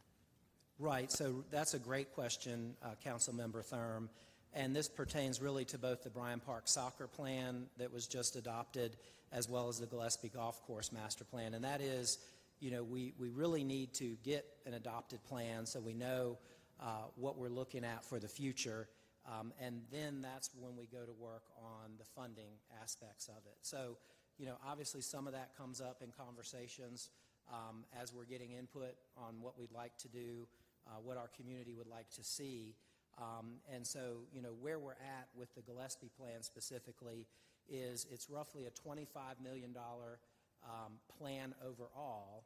And to get started on that, we're looking at roughly a $4 million need, of which the city has already allocated $2 million from American Rescue Plan Act funds. So there's $2 million that will go towards getting started with this important plan, and then we're looking at some other funding opportunities to close an approximately $2 million gap to get started with the first phase, which is going to be the course renovations and the short course enhancements. And then over time, as additional public and private funds become available, that's our opportunity to move forward to future phases that I mentioned earlier.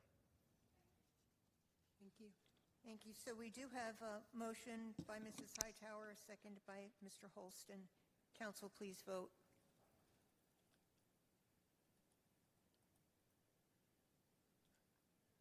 Thank you, Phil. Look forward to all the exciting things coming in District 1. Thank you.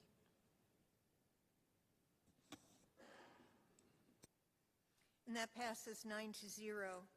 I believe our last item of the night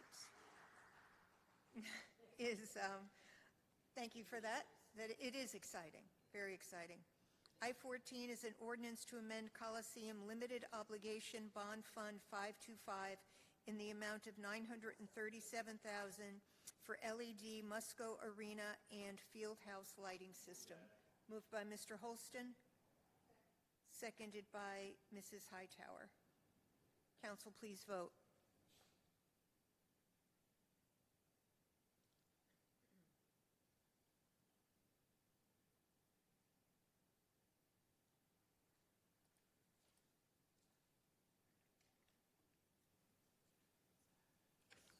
And that passes 9-0. Boards and commissions appointments, and I know that we probably need to make a few before we roll over to the next council. So if you don't have appointments, take a look and let's make them at the next meeting. But Sharon, anything tonight? No, but I do need a clarification on the redevelopment. How long are redevelopment terms? 5 years if you're on a redevelopment? Yes, ma'am, it's 5 years. It's 5 years, okay. So there is, I think, some quandary around an appointment that I made, and she's coming up for renewal. You do get a second appointment. Yes, she is the second one. Okay, so then I can go ahead on and reappoint her now? Yes, ma'am. Then I reappoint Patricia Adams, who is currently the chair of the Redevelopment Commission as well. For a second term? For a second term, yes. Is there a second? Seconded by Mr. Holston. All in favor say aye. Aye. Opposed? That passes unanimously. Thank you. That's the Mr. only one I have for tonight. Mr. Matheny, boards, commissions, Mrs. Hoffman, Mayor Pro Tem? None this evening. Dr. Wells? Mrs. Thurm? Ms. Pinder? I have one for the Historic Preservation Commission, Angela Hornack. Is that a reappointment or? No, this is the first time. So I had an opening, and it's replacing Jesse Arnett. So they got it, okay. Yes. Is there a second? Second. All in favor say aye. Aye. Opposed? That passes unanimously. Council comments? I have a couple. First, I want to make the following motion. I move that effective November 26, 2025, the City Council of the City of Greensboro award the city manager a salary adjustment setting his new annualized salary at $324,000. Second. Seconded by Mayor Pro Tem. Council, please vote. Recorded vote. And let me just say that normally the first year there would have been a mid-year adjustment, which we did not do. So this will take the place of the mid-year and the annual, and from now on it will just be annual. Okay. Oh, my screen just went off. I'm a yes. My screen's down. I don't know what happened to my screen. It's okay. There it is. Sorry. Thank you. Do we have it? Okay. And was that 9-0? Okay, and that passes 9-0. Thank you. Couple of things. Last week at the Coliseum, we had a great week. It started with Andrea Bocelli and ended with the Gargoyles. Roughly 44,000 tickets were just sold in that arena Sunday to Saturday. The Andrea Bocelli concert, there was 12,626 tickets. 67.2% were sold outside of Guilford County. NBA Hornets game, 7,483. 67% sold outside of Guilford County.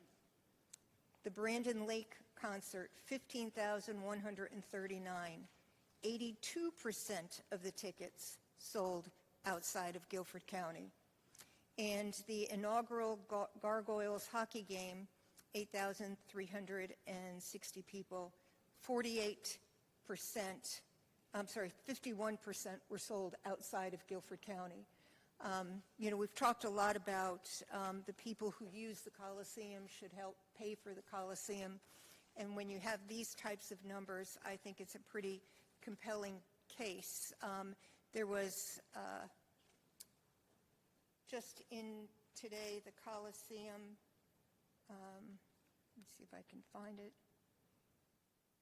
Clemson University updated their economic impact on the Coliseum and Tanger. And last year, well, the year 23-24, the economic impact was $553 million. Now, that doesn't mean that the city got that $553 million. It means that it went in the pockets of small business owners, hotels, restaurants, boutiques. That is the money that came into our community. And I think that's a huge number for the Coliseum and for Tanger. Tanger has exceeded our thoughts, but it shows why we need to maintain the Coliseum and the arena so we can continue to put up these numbers. So I think that's pretty exciting. Let's see. I want to talk about the We shelters. As you know, last year, 4 of the churches stepped up to become a winter emergency shelter through GUM. GUM helped organize the program. We paid for it. The churches were, they housed anywhere from 12 to 14 people. They obviously had good sleeping quarters, hot meal at dinner, breakfast was served. They did have to leave during the day. We did not do the We shelter again this year, and I understand that we're doing an awful lot more out at the pallet shelters, and that the number of people who moved from the pallet shelters into permanent housing is a pretty significant number. Nasha, I always say like 80%, but I'm not sure that's right. That sounds about right. That is, so that's huge for the pallet and the RVs to get 80% of the people into permanent housing. The We Madam Mayor, shelter, I don't mean to interrupt you, but you say 80% of the people that went in the shelter found housing? yes. Because the last number that I heard when I was at a work session was 6. So, Was that for the We shelter? Because we're talking about. no, that was No, the pallet I've always folk. heard 80%. So that was the pallet. So you're saying if 80% got housing, are we able to move 80% more in? Because Yeah, then those 80% the minute somebody aren't coming moves back. out, somebody else moves in. So 80% of the people who went through the Pomona Village were able to be placed into long-term housing.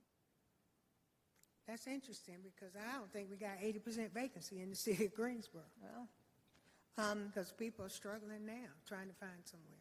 so regarding the We shelters, Yeah. we often ask our nonprofits, our religious community, to step up and help us.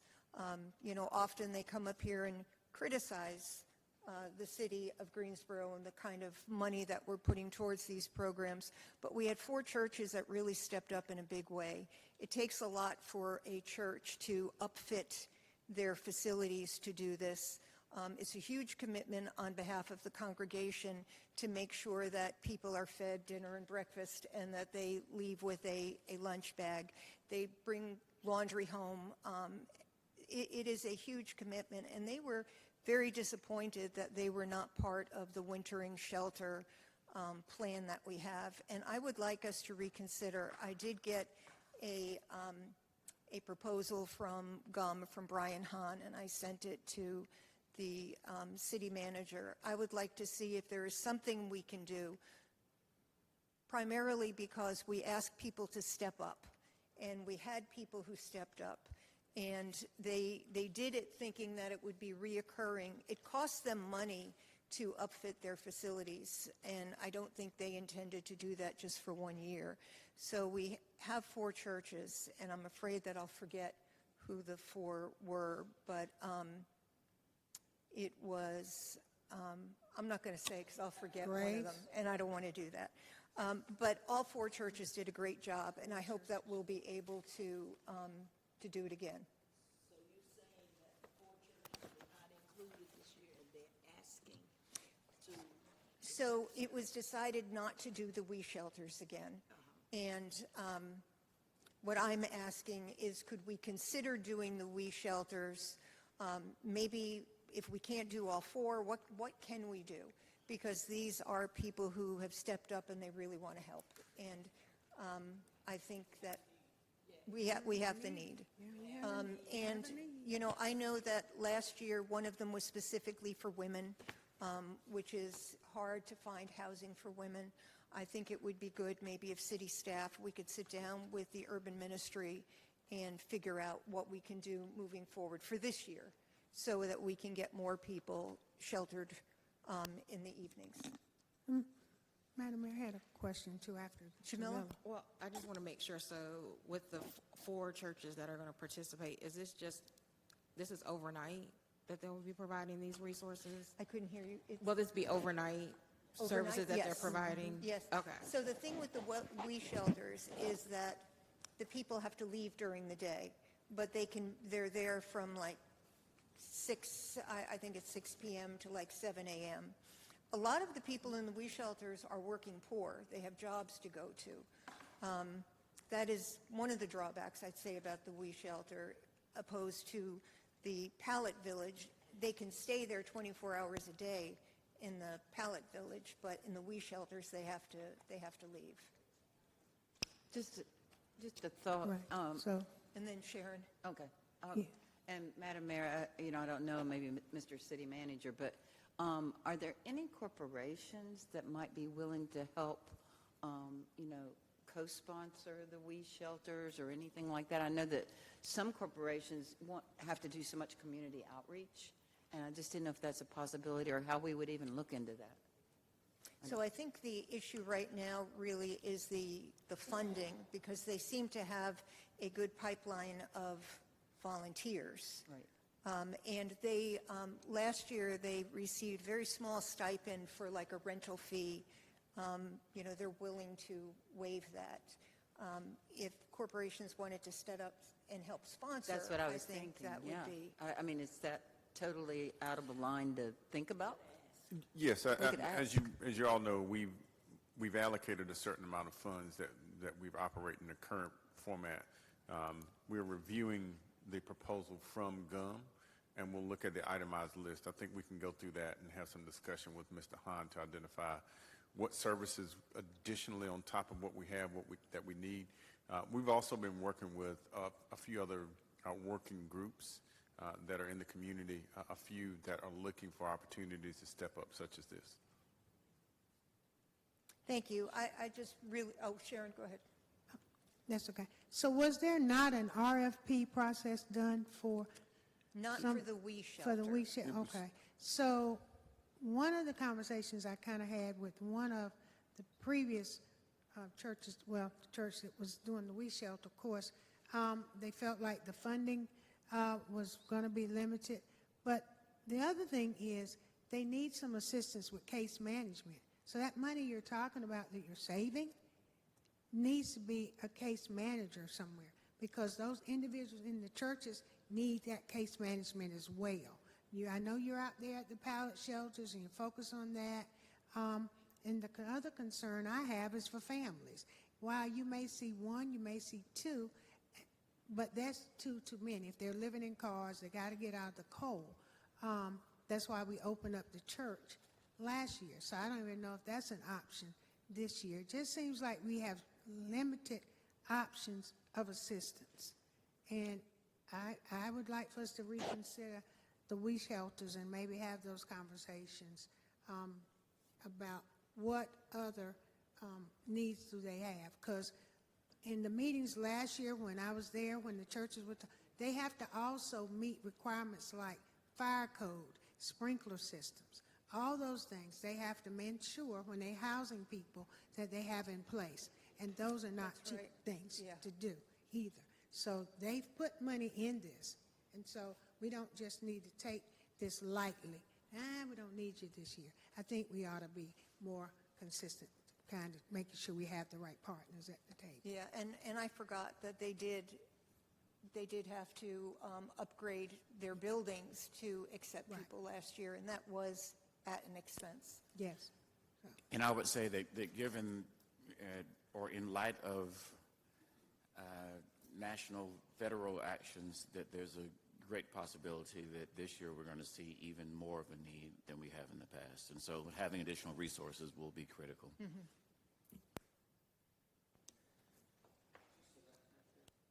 Sure. Okay. Can I add a little bit of context? I think one of the, I want to kind of bring to level set. I think one of the questions that Councilwoman Hightower was asking about the percentage of folks that were placed in housing. That was last year the folks that went through the pallet shelter through Pomona Park. So one of the ideas this year it was to not reduce the amount of services, but to consolidate so we could help people transition to housing. I'm very appreciative of Mr. Hahn and the churches continue to want to step up. I think we can find a path forward. I think everybody knows the challenges that we're facing. So it sounds like we'll have an abundance of help. We're going to get to Mr. Hahn in quick fashion to identify. But I will tell you, and I think another thing I think we need to clarify also, one of the ideas of shaping it the way we did this year was to add more case management to the folks that we're bringing through. I'm appreciative of the churches stepping up. One of the challenges that they experience is just that. Some of them even expressed to us, sheltering people overnight and then having to push them out in the morning is a challenge. But so I strongly feel like we can work through a good solution that's going to be very helpful to the community and to the folks in need. Okay. I'm concerned that we're only focused on the pallet shelters and the other people don't. I mean, where do they fall?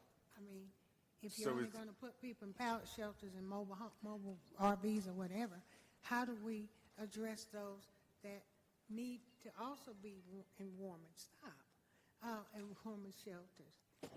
Or need some? I'm just concerned that, we're focused on that.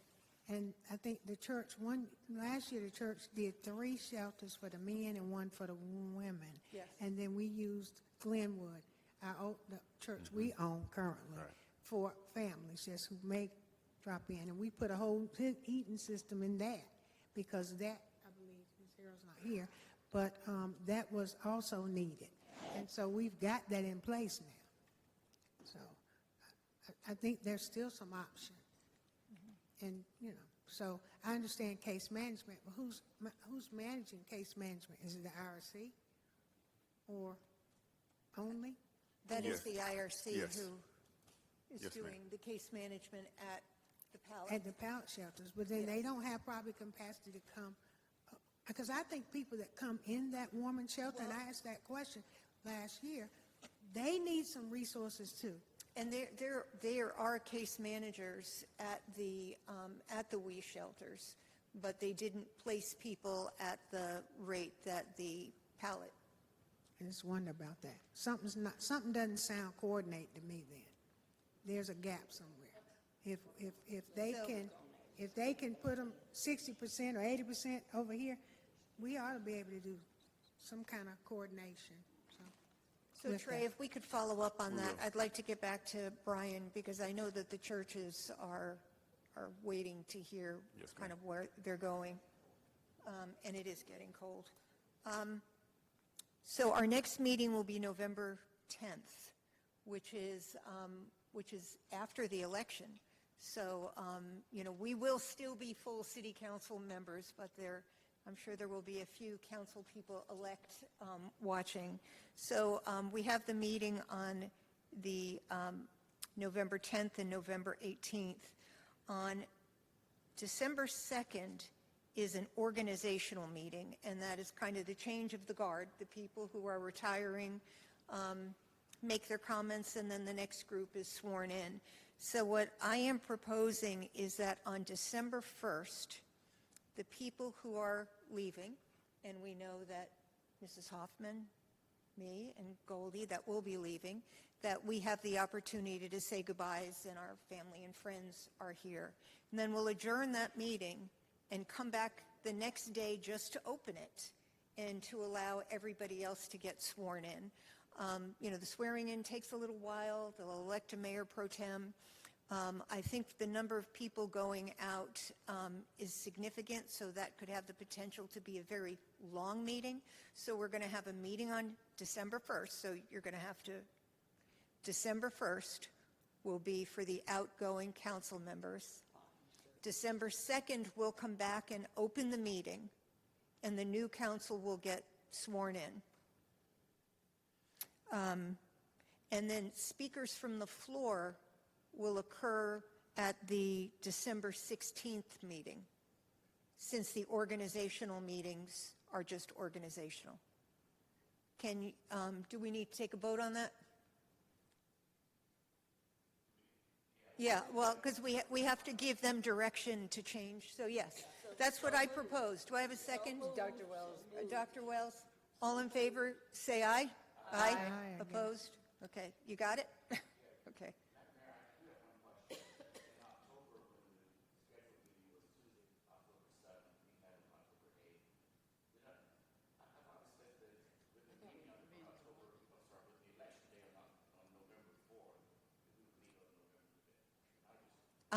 I have it on my calendar as the 10th.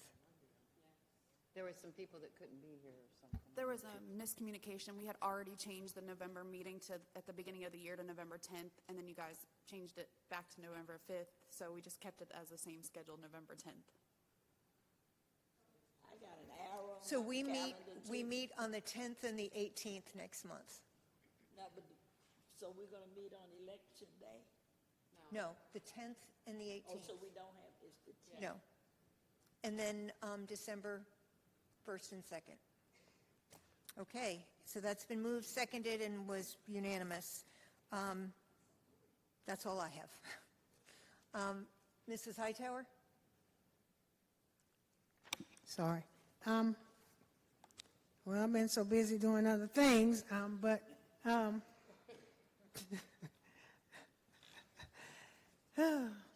anyway, we did celebrate the greatest homecoming on earth, Aggie Pride, and so had a great weekend, and I'd love to know what the economic impact was, because there was over 10,000 plus people or more, and the mayor just mentioned numbers at the Coliseum, so who knows what the concerts that were there, what those numbers look like. So that is one of our great economic drivers, I did hear something very disturbing, that hotel prices were $1,000. And I don't know how that's regulated, but I certainly think that's price gouging, and that we need to look into how we control that, if that can be controlled, because folk made money to the tune of thousands. And, you know, put people in dire situations. My own cousin, who came from Washington, D.C., normally went to the Ramada last year, but he stayed with somebody else this year. And I understand that Ramada was closed down this year, Mr. Davis. So we need to make sure that they're clean and decent, safe spaces for our local residents, but all those who are coming from out of town to come back and be a part of a great homecoming. And so that's a couple of items I'd like for us to look into, because to me, that's outrageous to charge people for that. And because they want to have a good time or come meet their friends, they wind up paying it. And I don't think that's how we want that to look here. So I'd like to look into that, these hotel motels. Pretty much that's it. I don't know, did I miss something else? Because I don't feel like I just been somewhere else, all I can say. Whatever I didn't go to, I'm sorry. I know it was nice. Thank you. Oh, there was a couple of churches that had a fall festival. New Hope had one. And there is Trick or Trunk coming up. One will be at Sobar, Warnersville. Sobar Police is celebrating that on Friday. And then on October 31st, Crawford Chiropractic on Summit Avenue is celebrating one too. So if you have children who love candy, swing them by, or if you don't, go and donate some candy to help them make that event possible. Thank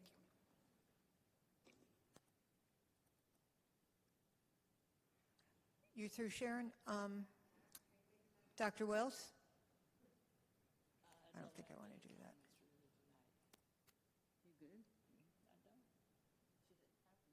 You don't have anything? Okay.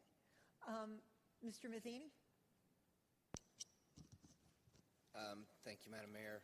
I want to just reiterate your earlier motion and say that to Mr. Manager, we appreciate the year you've put in for the city of Greensboro as the city manager. You know, you're doing a great job. You're open, you're communicative, and I think you're action-oriented. And I just want you to know that I appreciate you and look forward to hopefully working with you another 4 years. To answer your question, Sharon, I don't have the numbers necessarily, but you talk about numbers. I do have one. And over the weekend of homecoming from North Carolina A&T State University, downtown Greensboro had over 172,000 people. Wow. 172,000 people. Now, when you have 172,000 people, it gets a little tight. Yeah. So one of the things that the city needs to do is lean into it. And when I say that, really work a little bit with, with A&T, with other organizations. We need to have more restrooms or porta-johns or something for folks, and making sure that we have security for that amount of people. Because it's tremendous, but we weren't prepared, I don't think, to have that many people. Gillespie Golf Course is a big deal. That plan is a big deal. I've certainly made commitments to Mr. Fleischman in Parks and Rec, and that's why I'm saying this on the record, no matter if I'm sitting here next year or not, that I will definitely help fill the gaps that are needed to get that project off the ground. And I'd also definitely willing to help with the WE shelters, Greensboro Urban Ministry, and the churches.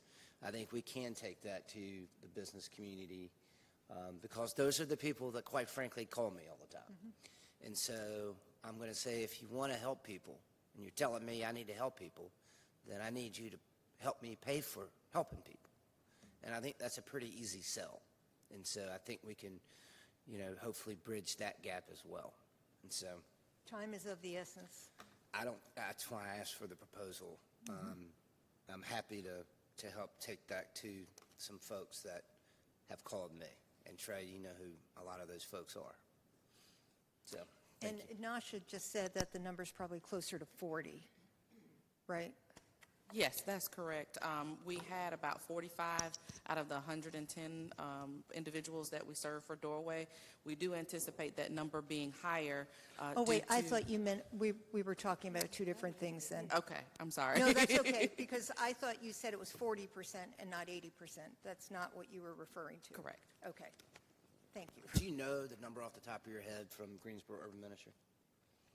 Yeah. Not like the itemized, just the total. 356. Okay. I think that's what the number was. It is, but there's going to be a lot of duplication, so I think we'll work with it. And I'll talk to Mr. Hahn to work with the exact need, what we need. But Nancy? Can I jump in and say, I forgot, and thank you, Mr. Manager, for your service and for putting up with all of us. Thank you very much. Speak for You yourself. do it. Now, y'all know y'all do y'all thing too. Yeah, y'all just do it differently than I do. But we all get our points across and our efforts. So thank you for everything and great year. Thank you very much. Mrs. Hoffman? I'd just like to thank our city manager as well. We've had a productive year. You've set some goals that are important for us to try and meet. I think it's always important to have aspirational goals, and you've done that. You've made some organizational change, I think, to strengthen the organization and our city team, and really just appreciate the year has gone very smoothly under your leadership, so I appreciate that very much, and quite certain that that will continue. Mrs. Thurm? Yes, I want to thank GPD, especially Andrea Harrell, for her assistance with the closing of the Howard Johnsons on Westgate City Boulevard. I know that for several years, every time I've ridden with officers in District 5, we've talked about the challenges of that little cul-de-sac and how much time GPD spends in that area. We have had several meetings with the businesses and the hoteliers in that area over the past several months. And when we made the decision to take action against that facility through the nuisance ordinance, GPD, Andrea, everyone has really stepped up and worked together and coordinated to shut down that Howard Johnson's, and it was desperately needed from the outside view, but once you get in, and they got in and really saw the condition of that place, it was just unbelievable that people were living there, and that there were actually a couple of families that had to relocate from there, and just the fact that the families were living there is horrific. Not only were we seeing the prostitution and the drug usage, but just the building itself unsafe with gas leaks and electrical problems and structural problems. It's something that I think we need to watch for. There are other hotels that I think need to be next in line. And I am looking forward to us taking action. I think we made a loud statement in in our actions, and I am pleased with that. I hope it'll make a big difference in that corridor. I'm sure it will make a big difference in that corridor. But we also have to be on the lookout because those drug dealers, the drug manufacturers that were in there, the prostitution is going to move somewhere in our city. And we just need to not allow it to fester, and we don't need another facility to get in the same condition that that facility was in. I hope that before too long we can just take down and demolish the building and look forward to some fresh new development. I don't believe, based on what I've heard, that the building's probably not salvageable. It was in that bad a condition. And so, thank you to ALE, to the folks at the state level that helped, to GPD. They have done a real service to my community in District 5, and I truly appreciate that. And I look forward to continuing to clean up that corridor because I think there's another one yet to go. So thank you very much. I appreciate everybody that worked on that. And it makes a difference. It really does. So thank you. I would like to ask if somebody could get back to me with how many families were displaced and needed assistance, and if we've found a place for them to go. Yes, ma'am. I know initially B-Heart was there to offer services. I don't think initially that anybody took them up on that offer, but I can follow up to see. I did see a posting on social media about one family that was living there that needs assistance or needed assistance. So I want to make sure that we address that. Those children should have never been exposed to that environment and the health hazard in that building. And we need to, they've suffered trauma enough. We need to help them figure out their next steps. Agreed. Thank you. Well, Tammy, I wanted to ask you, I hear you, but you already asked the question, how did you relocate those families? Because all this sounds like is Heritage House all over again. Yeah, it does. And we relocated every one of those families. We coordinated those efforts as well. I think the bulk of the people that were there were drug dealers that were using that as a home base. Heritage House was too. House. That was too. They had the 6th floor to the 4th floor. They had standing in the parking lot, driving by, handing the stuff. So it was the same scenario. But That's why we asked B-Heart to be there to help facilitate relocation, and I just want to know what the outcome of that was. Yeah, I wonder if you could have worked with Madam housing Councilwoman, if I coordination. can just add to that, that was one of the things that ACM Harrell and the attorneys, Attorney Bowers and Attorney Opata, they had plans. They had already talked about that, and that was one of the things that Judge Johnson-Tompkins made sure of before she actually granted and signed the order. So I don't know how many took B-Heart up on it, but every family that they knew was there, they had already had some alternative, a plan B in place for them. But we will get back with you on maybe who followed up immediately and who did not follow up at all. But there was plans in place for that. My understanding that there were several arrests involved as well. Is that correct? I believe so, yes. Great. Thank you. My cousin sent them to me. Mayor Pro Tem? Thank you, Madam Mayor. Just a few things. I'll be quick. I just wanted to lift up the students that were in the audience. They were from social science department and humanities departments at North Carolina A&T State University. And they have been, many students have been coming, and they're very interested in watching our council meetings. So I thought that was, pretty cool. And they're doing a lot in the community as well. So I just wanted to lift that up.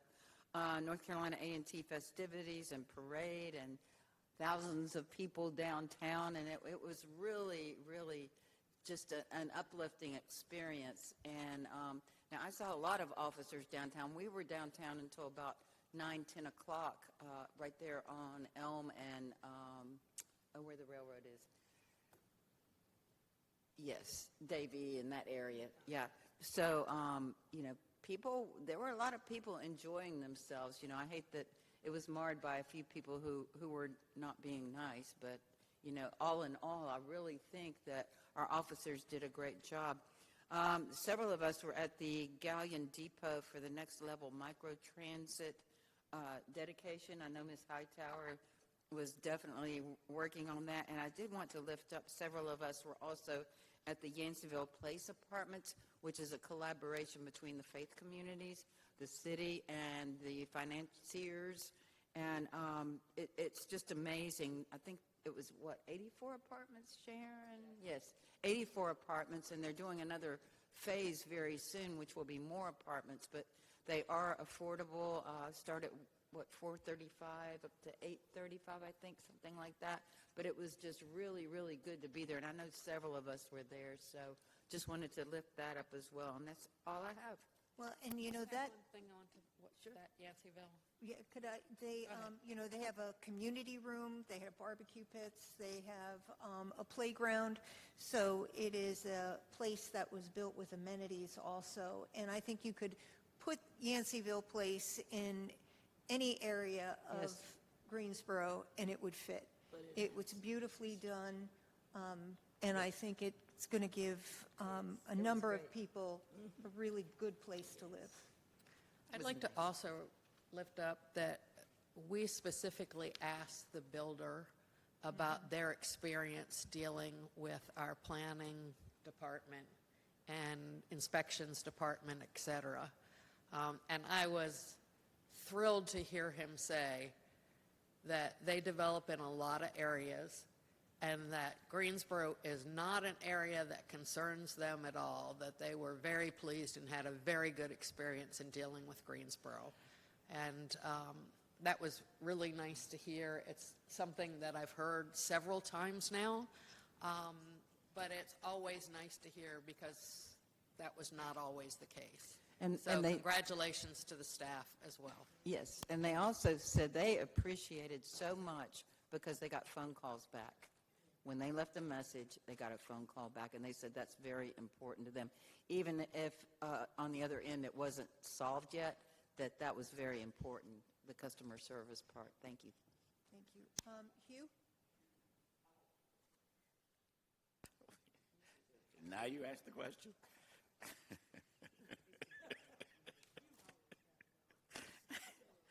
Thank you, Madam Mayor. First of all, I want to say congratulations, and we're all familiar with this. Malik Huff had his Beauty in the Streets this past weekend. I know that I was there. I know Jamila, a council member, Pender was there. Others may have been there, but it was a resounding success out at the Peeler Center. Malik and his team did an awesome job in pulling off the resources, the haircuts, the hairdos, the resources, the food, the music. It was all, I think Councilmember Pender was on the mic on the ones and twos at one point in time. It was a really wonderful event. Also, the Greensboro Housing Coalition held its annual housing summit this past week. Mayor Pro Tem Buzuwader gave the greetings from the city. Patrick Bowen, who is the person who I call the father of the Road to 10,000 with his data analysis showing the 33,000 units that we need, was there. And in speaking with him, he again offered his services from his data, which really paints the picture. It's a roadmap that we can follow, and he's more than willing to come back and help us to interpret and direct and provide vision for our road to 10,000. And Madam Mayor, I'm going to have to push back just a little bit on your comment regarding the Greensboro Coliseum and that the weekend started with Andre Bocelli and the Gargoyles. I want to say that through GEHO, the weekend really started with Glorilla, just so you know. I'll get those numbers for the next meeting. and it's 7 p.m. And then taking it to, the we shelters, we definitely do need to get more resources for those who are in need. As I mentioned earlier, there are many who are without resources now, and there are going to be many more, and we need to be as prepared as we possibly can be. So I'm all for that. The conversation regarding our agenda and the item that we took off on minimum housing, I really do want us to have a session on that so that we can talk about what we need to do, what we can do, what we must do when we are looking to protect residents who live in our city when it comes to the rental rates, if we can, when it comes to the inspections, when it comes to those things that have a better quality of life for our residents. It's just important that we do as much as we possibly can. And then I'll say finally, well, I will say yes, the New Hope Fall Festival was wonderful this past weekend, and the Yanceyville Place Apartments coming on board is great also. And then I'll say, Mr. Manager, thank you so very much. It just seems like just a year ago that you came on board. And thank you for your service. Thank you for what you're providing for us, and also thank you for the vision that you're going to be giving to us in the future. Thank you, Madam Mayor. Thank you. Ms. Pinder. Thank you. And that was Hugh doing the 1-2s on the mic, I want to say. I would echo the sentiments with the city manager as well. I've only been on council 9 months, but it has definitely been a great opportunity working with you. I'm also going to echo what Ms. Hightower said as well. There has been several events, so if I've not had an opportunity to get out to your event, please don't charge it to my head. It's just been a lot, so I just want to just echo that, but we do care about you. I want to also lift up, attended the Shalonda Poole birthday celebration this weekend, and that was really good because in addition to that, there was lots of conversations in the community about safety and what does community safety look like and how we can continue to create these spaces so that we can talk about solutions on how to address safety. Fall Festival at New Hope Community Development, Burnmill Park had a fall festival too as well during A&T homecoming, but also want to echo UNCG also because that's another university that's in our city as well. Even though I'm an Aggie, want to make sure I lift up UNCG that had their homecoming this weekend as well. Also attended the Latina Education Summit that was actually hosted here in our city. And again, when you're talking about what's happening in our city and how we're kind of that core essential, those many things that's happening. And so that also brought economic opportunities to our city that happened this past week as well. Attended the Housing Summit. So again, when we're talking about what our challenges are, so I'm glad we're having the conversations about how we're addressing the problem now or how we're providing solutions for our unhoused populations, but really would charge us to really think about, as we're talking about this now, what does next year look like and the year after that? Because again, when we're looking at current situations happening and we have a housing, many benefits are being cut for many of our residents that are going to experience that here in our city. We want to respond and not be reactive, and so the best way that we can start doing that now is like we have the We Shelters, we have the faith-based organizations as well as other civic groups coming together to be able to look at how we can solve for this problem, but also as we're solving for it now, what are those steps that we can take to make sure we have long-term solutions to be able to address our unhoused population. Again, I would echo, just want to just celebrate Malik because he was very intentional about having his first annual Beauty in the Streets. And it was well attended and he had lots of resources. So it just goes to show we want to continue to highlight those leaders who are doing work well in our city and how we can continue to galvanize and support them. So I want to lift up Malik. And then also happened to attend the Knockout Pink Bag event, which was held at the Four Seasons Mall. And that was a well-attended event. And this month is Breast Cancer Awareness Month. So if you've not had an opportunity, go and get a mammogram. Resources are available. If you do not have insurance, there are options available for those individuals. And if you have an opportunity this Saturday over at Hayes-Taylor, there is a walk that is being sponsored by the Sisters Network, Inc. of Greensboro, where you can participate in a walk, and then there's screenings such as mammogram screenings that's happening this Saturday at Hayes Taylor. So again, health is very important, so I want to make sure people are aware of those resources. And then too, I attended the Flex Connect GTA, and that again is another economic driver because people need access to transit to be able to get to and from jobs, but also quality of life. And that's all I have, so thank you. Thank you. Mayor Pro Tem. And my last comment, and I'm sorry, I just don't know why I didn't say it, but thank you, Mr. City Manager. I don't want to be the only one who didn't say anything, but because it was not meant to overlook your good service, and we appreciate you very much. And I just want to say one last thing, and it's if you are listening to my voice, get out and vote. I mean, you know, 10.2% is pathetic.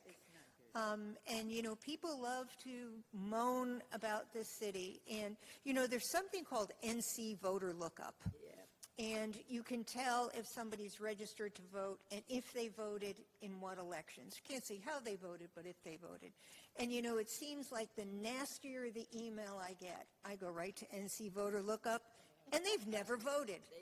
So if you're listening to me, do your duty, get out and vote. People died for our right to vote. And so many of people don't exercise that privilege. So I hope that we are going to more than double the voter turnout in the general election. Yes. So, I'd like to Mr. say City something. Manager. I Oh, will say Goldie. something. I said at first I didn't have anything to say, but I do. I want to thank the city manager for this year of service. And we're sitting up here, and I thought about the fact that some of us won't be here that long, but it's up to the people who vote to decide who sits here. We do hear a lot of complaints about this and that, but study the candidates and go out to vote. I take a real, I know how my father was arrested 87 times to help get rights for people in North Carolina to vote and to just civil rights that we were denied. And now it seems that our folks All that folks. weren't, all folks, Yep. but some folks who know they weren't given the privilege. I want to ask you to get on out and vote. Vote your conscience. If you don't know anything, ask somebody that has been reading a little bit more than you and been keeping up with politics a little bit more than you. Ask that neighbor to help you and go out and vote. I think it was a good night for District 2. We had the Windsor Chavis NOCO Park project that was approved, the Bryant Park and Yanceyville. All these things are making it better. And we complain about the East, and things are so bad in the East, but the East is rising. And we need to look at the good things that we have in the East rather than trying to look at all of the bad things. When I came on council, I said we're going to change trash to treasure. We have lots of treasures in the East, and I'm really, really proud of it. And thanks for all of you who have voted for things that will make it better, for staff that has worked to make things better, and we need to continue that. And it can only do that if citizens get involved and be a part of it. Thank you. Absolutely. Amen, Sister Goldie. I'm telling you, boy, that we need to pass the plate on that. Because I'm telling you, you told the truth. And A&T's homecoming. A&T's homecoming was a generator for a lot of businesses. I sat at the church from 8:45 that morning till 8:15 that evening. Wow. Because we were parking cars on the lot, and people need to go to the bathroom. So I was sitting there to open the door. They let the mothers, the older folks, they just sit, so I was a mother at the door helping people come in, but it brought a lot of income. And I think we need to be hospitable. I know there were tow trucks going around towing cars, and they knew they weren't going to be there but 2 or 3 hours. We need to be more considerate because it helps Greensboro. There were several people that came into the church. They were from out of state, New York, Michigan. You know, they came because they've heard that this is the greatest homecoming on earth. So if we have people in our cities, we have to be hospitable to them. I just have to jump in and piggyback with you, Goldie, though. District 1 saw a lot of development, economic development coming in, and it's coming in every time we have council. And showing the fact that Ms. Hodian and that group of developers took their time to make sure they were doing responsible development says we sent the right message on how you're going to come into East Greensboro, how you're going to treat us. I think that was a great example, and there's more to come. And so thank you for what you said, 2 and 1. We're on the rise. And that's something to be proud of. So thank all of council for supporting the efforts. Mr. City Manager? Yes, ma'am. Just 2 points. One, first, to say that our folks are already looking at an after action for homecoming, but I do want to make a note. I've been in positions through the past years, and we've had horrible incidents of violent, of deaths at the hands of violence, and we did not have any this year. I know we had a few, we did have an incident regarding a vehicle or related to a vehicle, but we did not have any violent related deaths that we had in the previous years that has really put a damper on this event, and I think that is a huge thing, and I'm really appreciative of all the folks that were out safe. But we will have an after action to talk about, I think, some of the challenges were traffic and a few other things with the crowds. But all in all, it all went very well. The other thing I want to give council credit. There was a comment earlier from one of the speakers. I did not want to be argumentative with the speaker, but you know, regarding the water and the company that was moved, the JMP, that was really an example of council's push when we have incentives, because that's all about public infrastructure.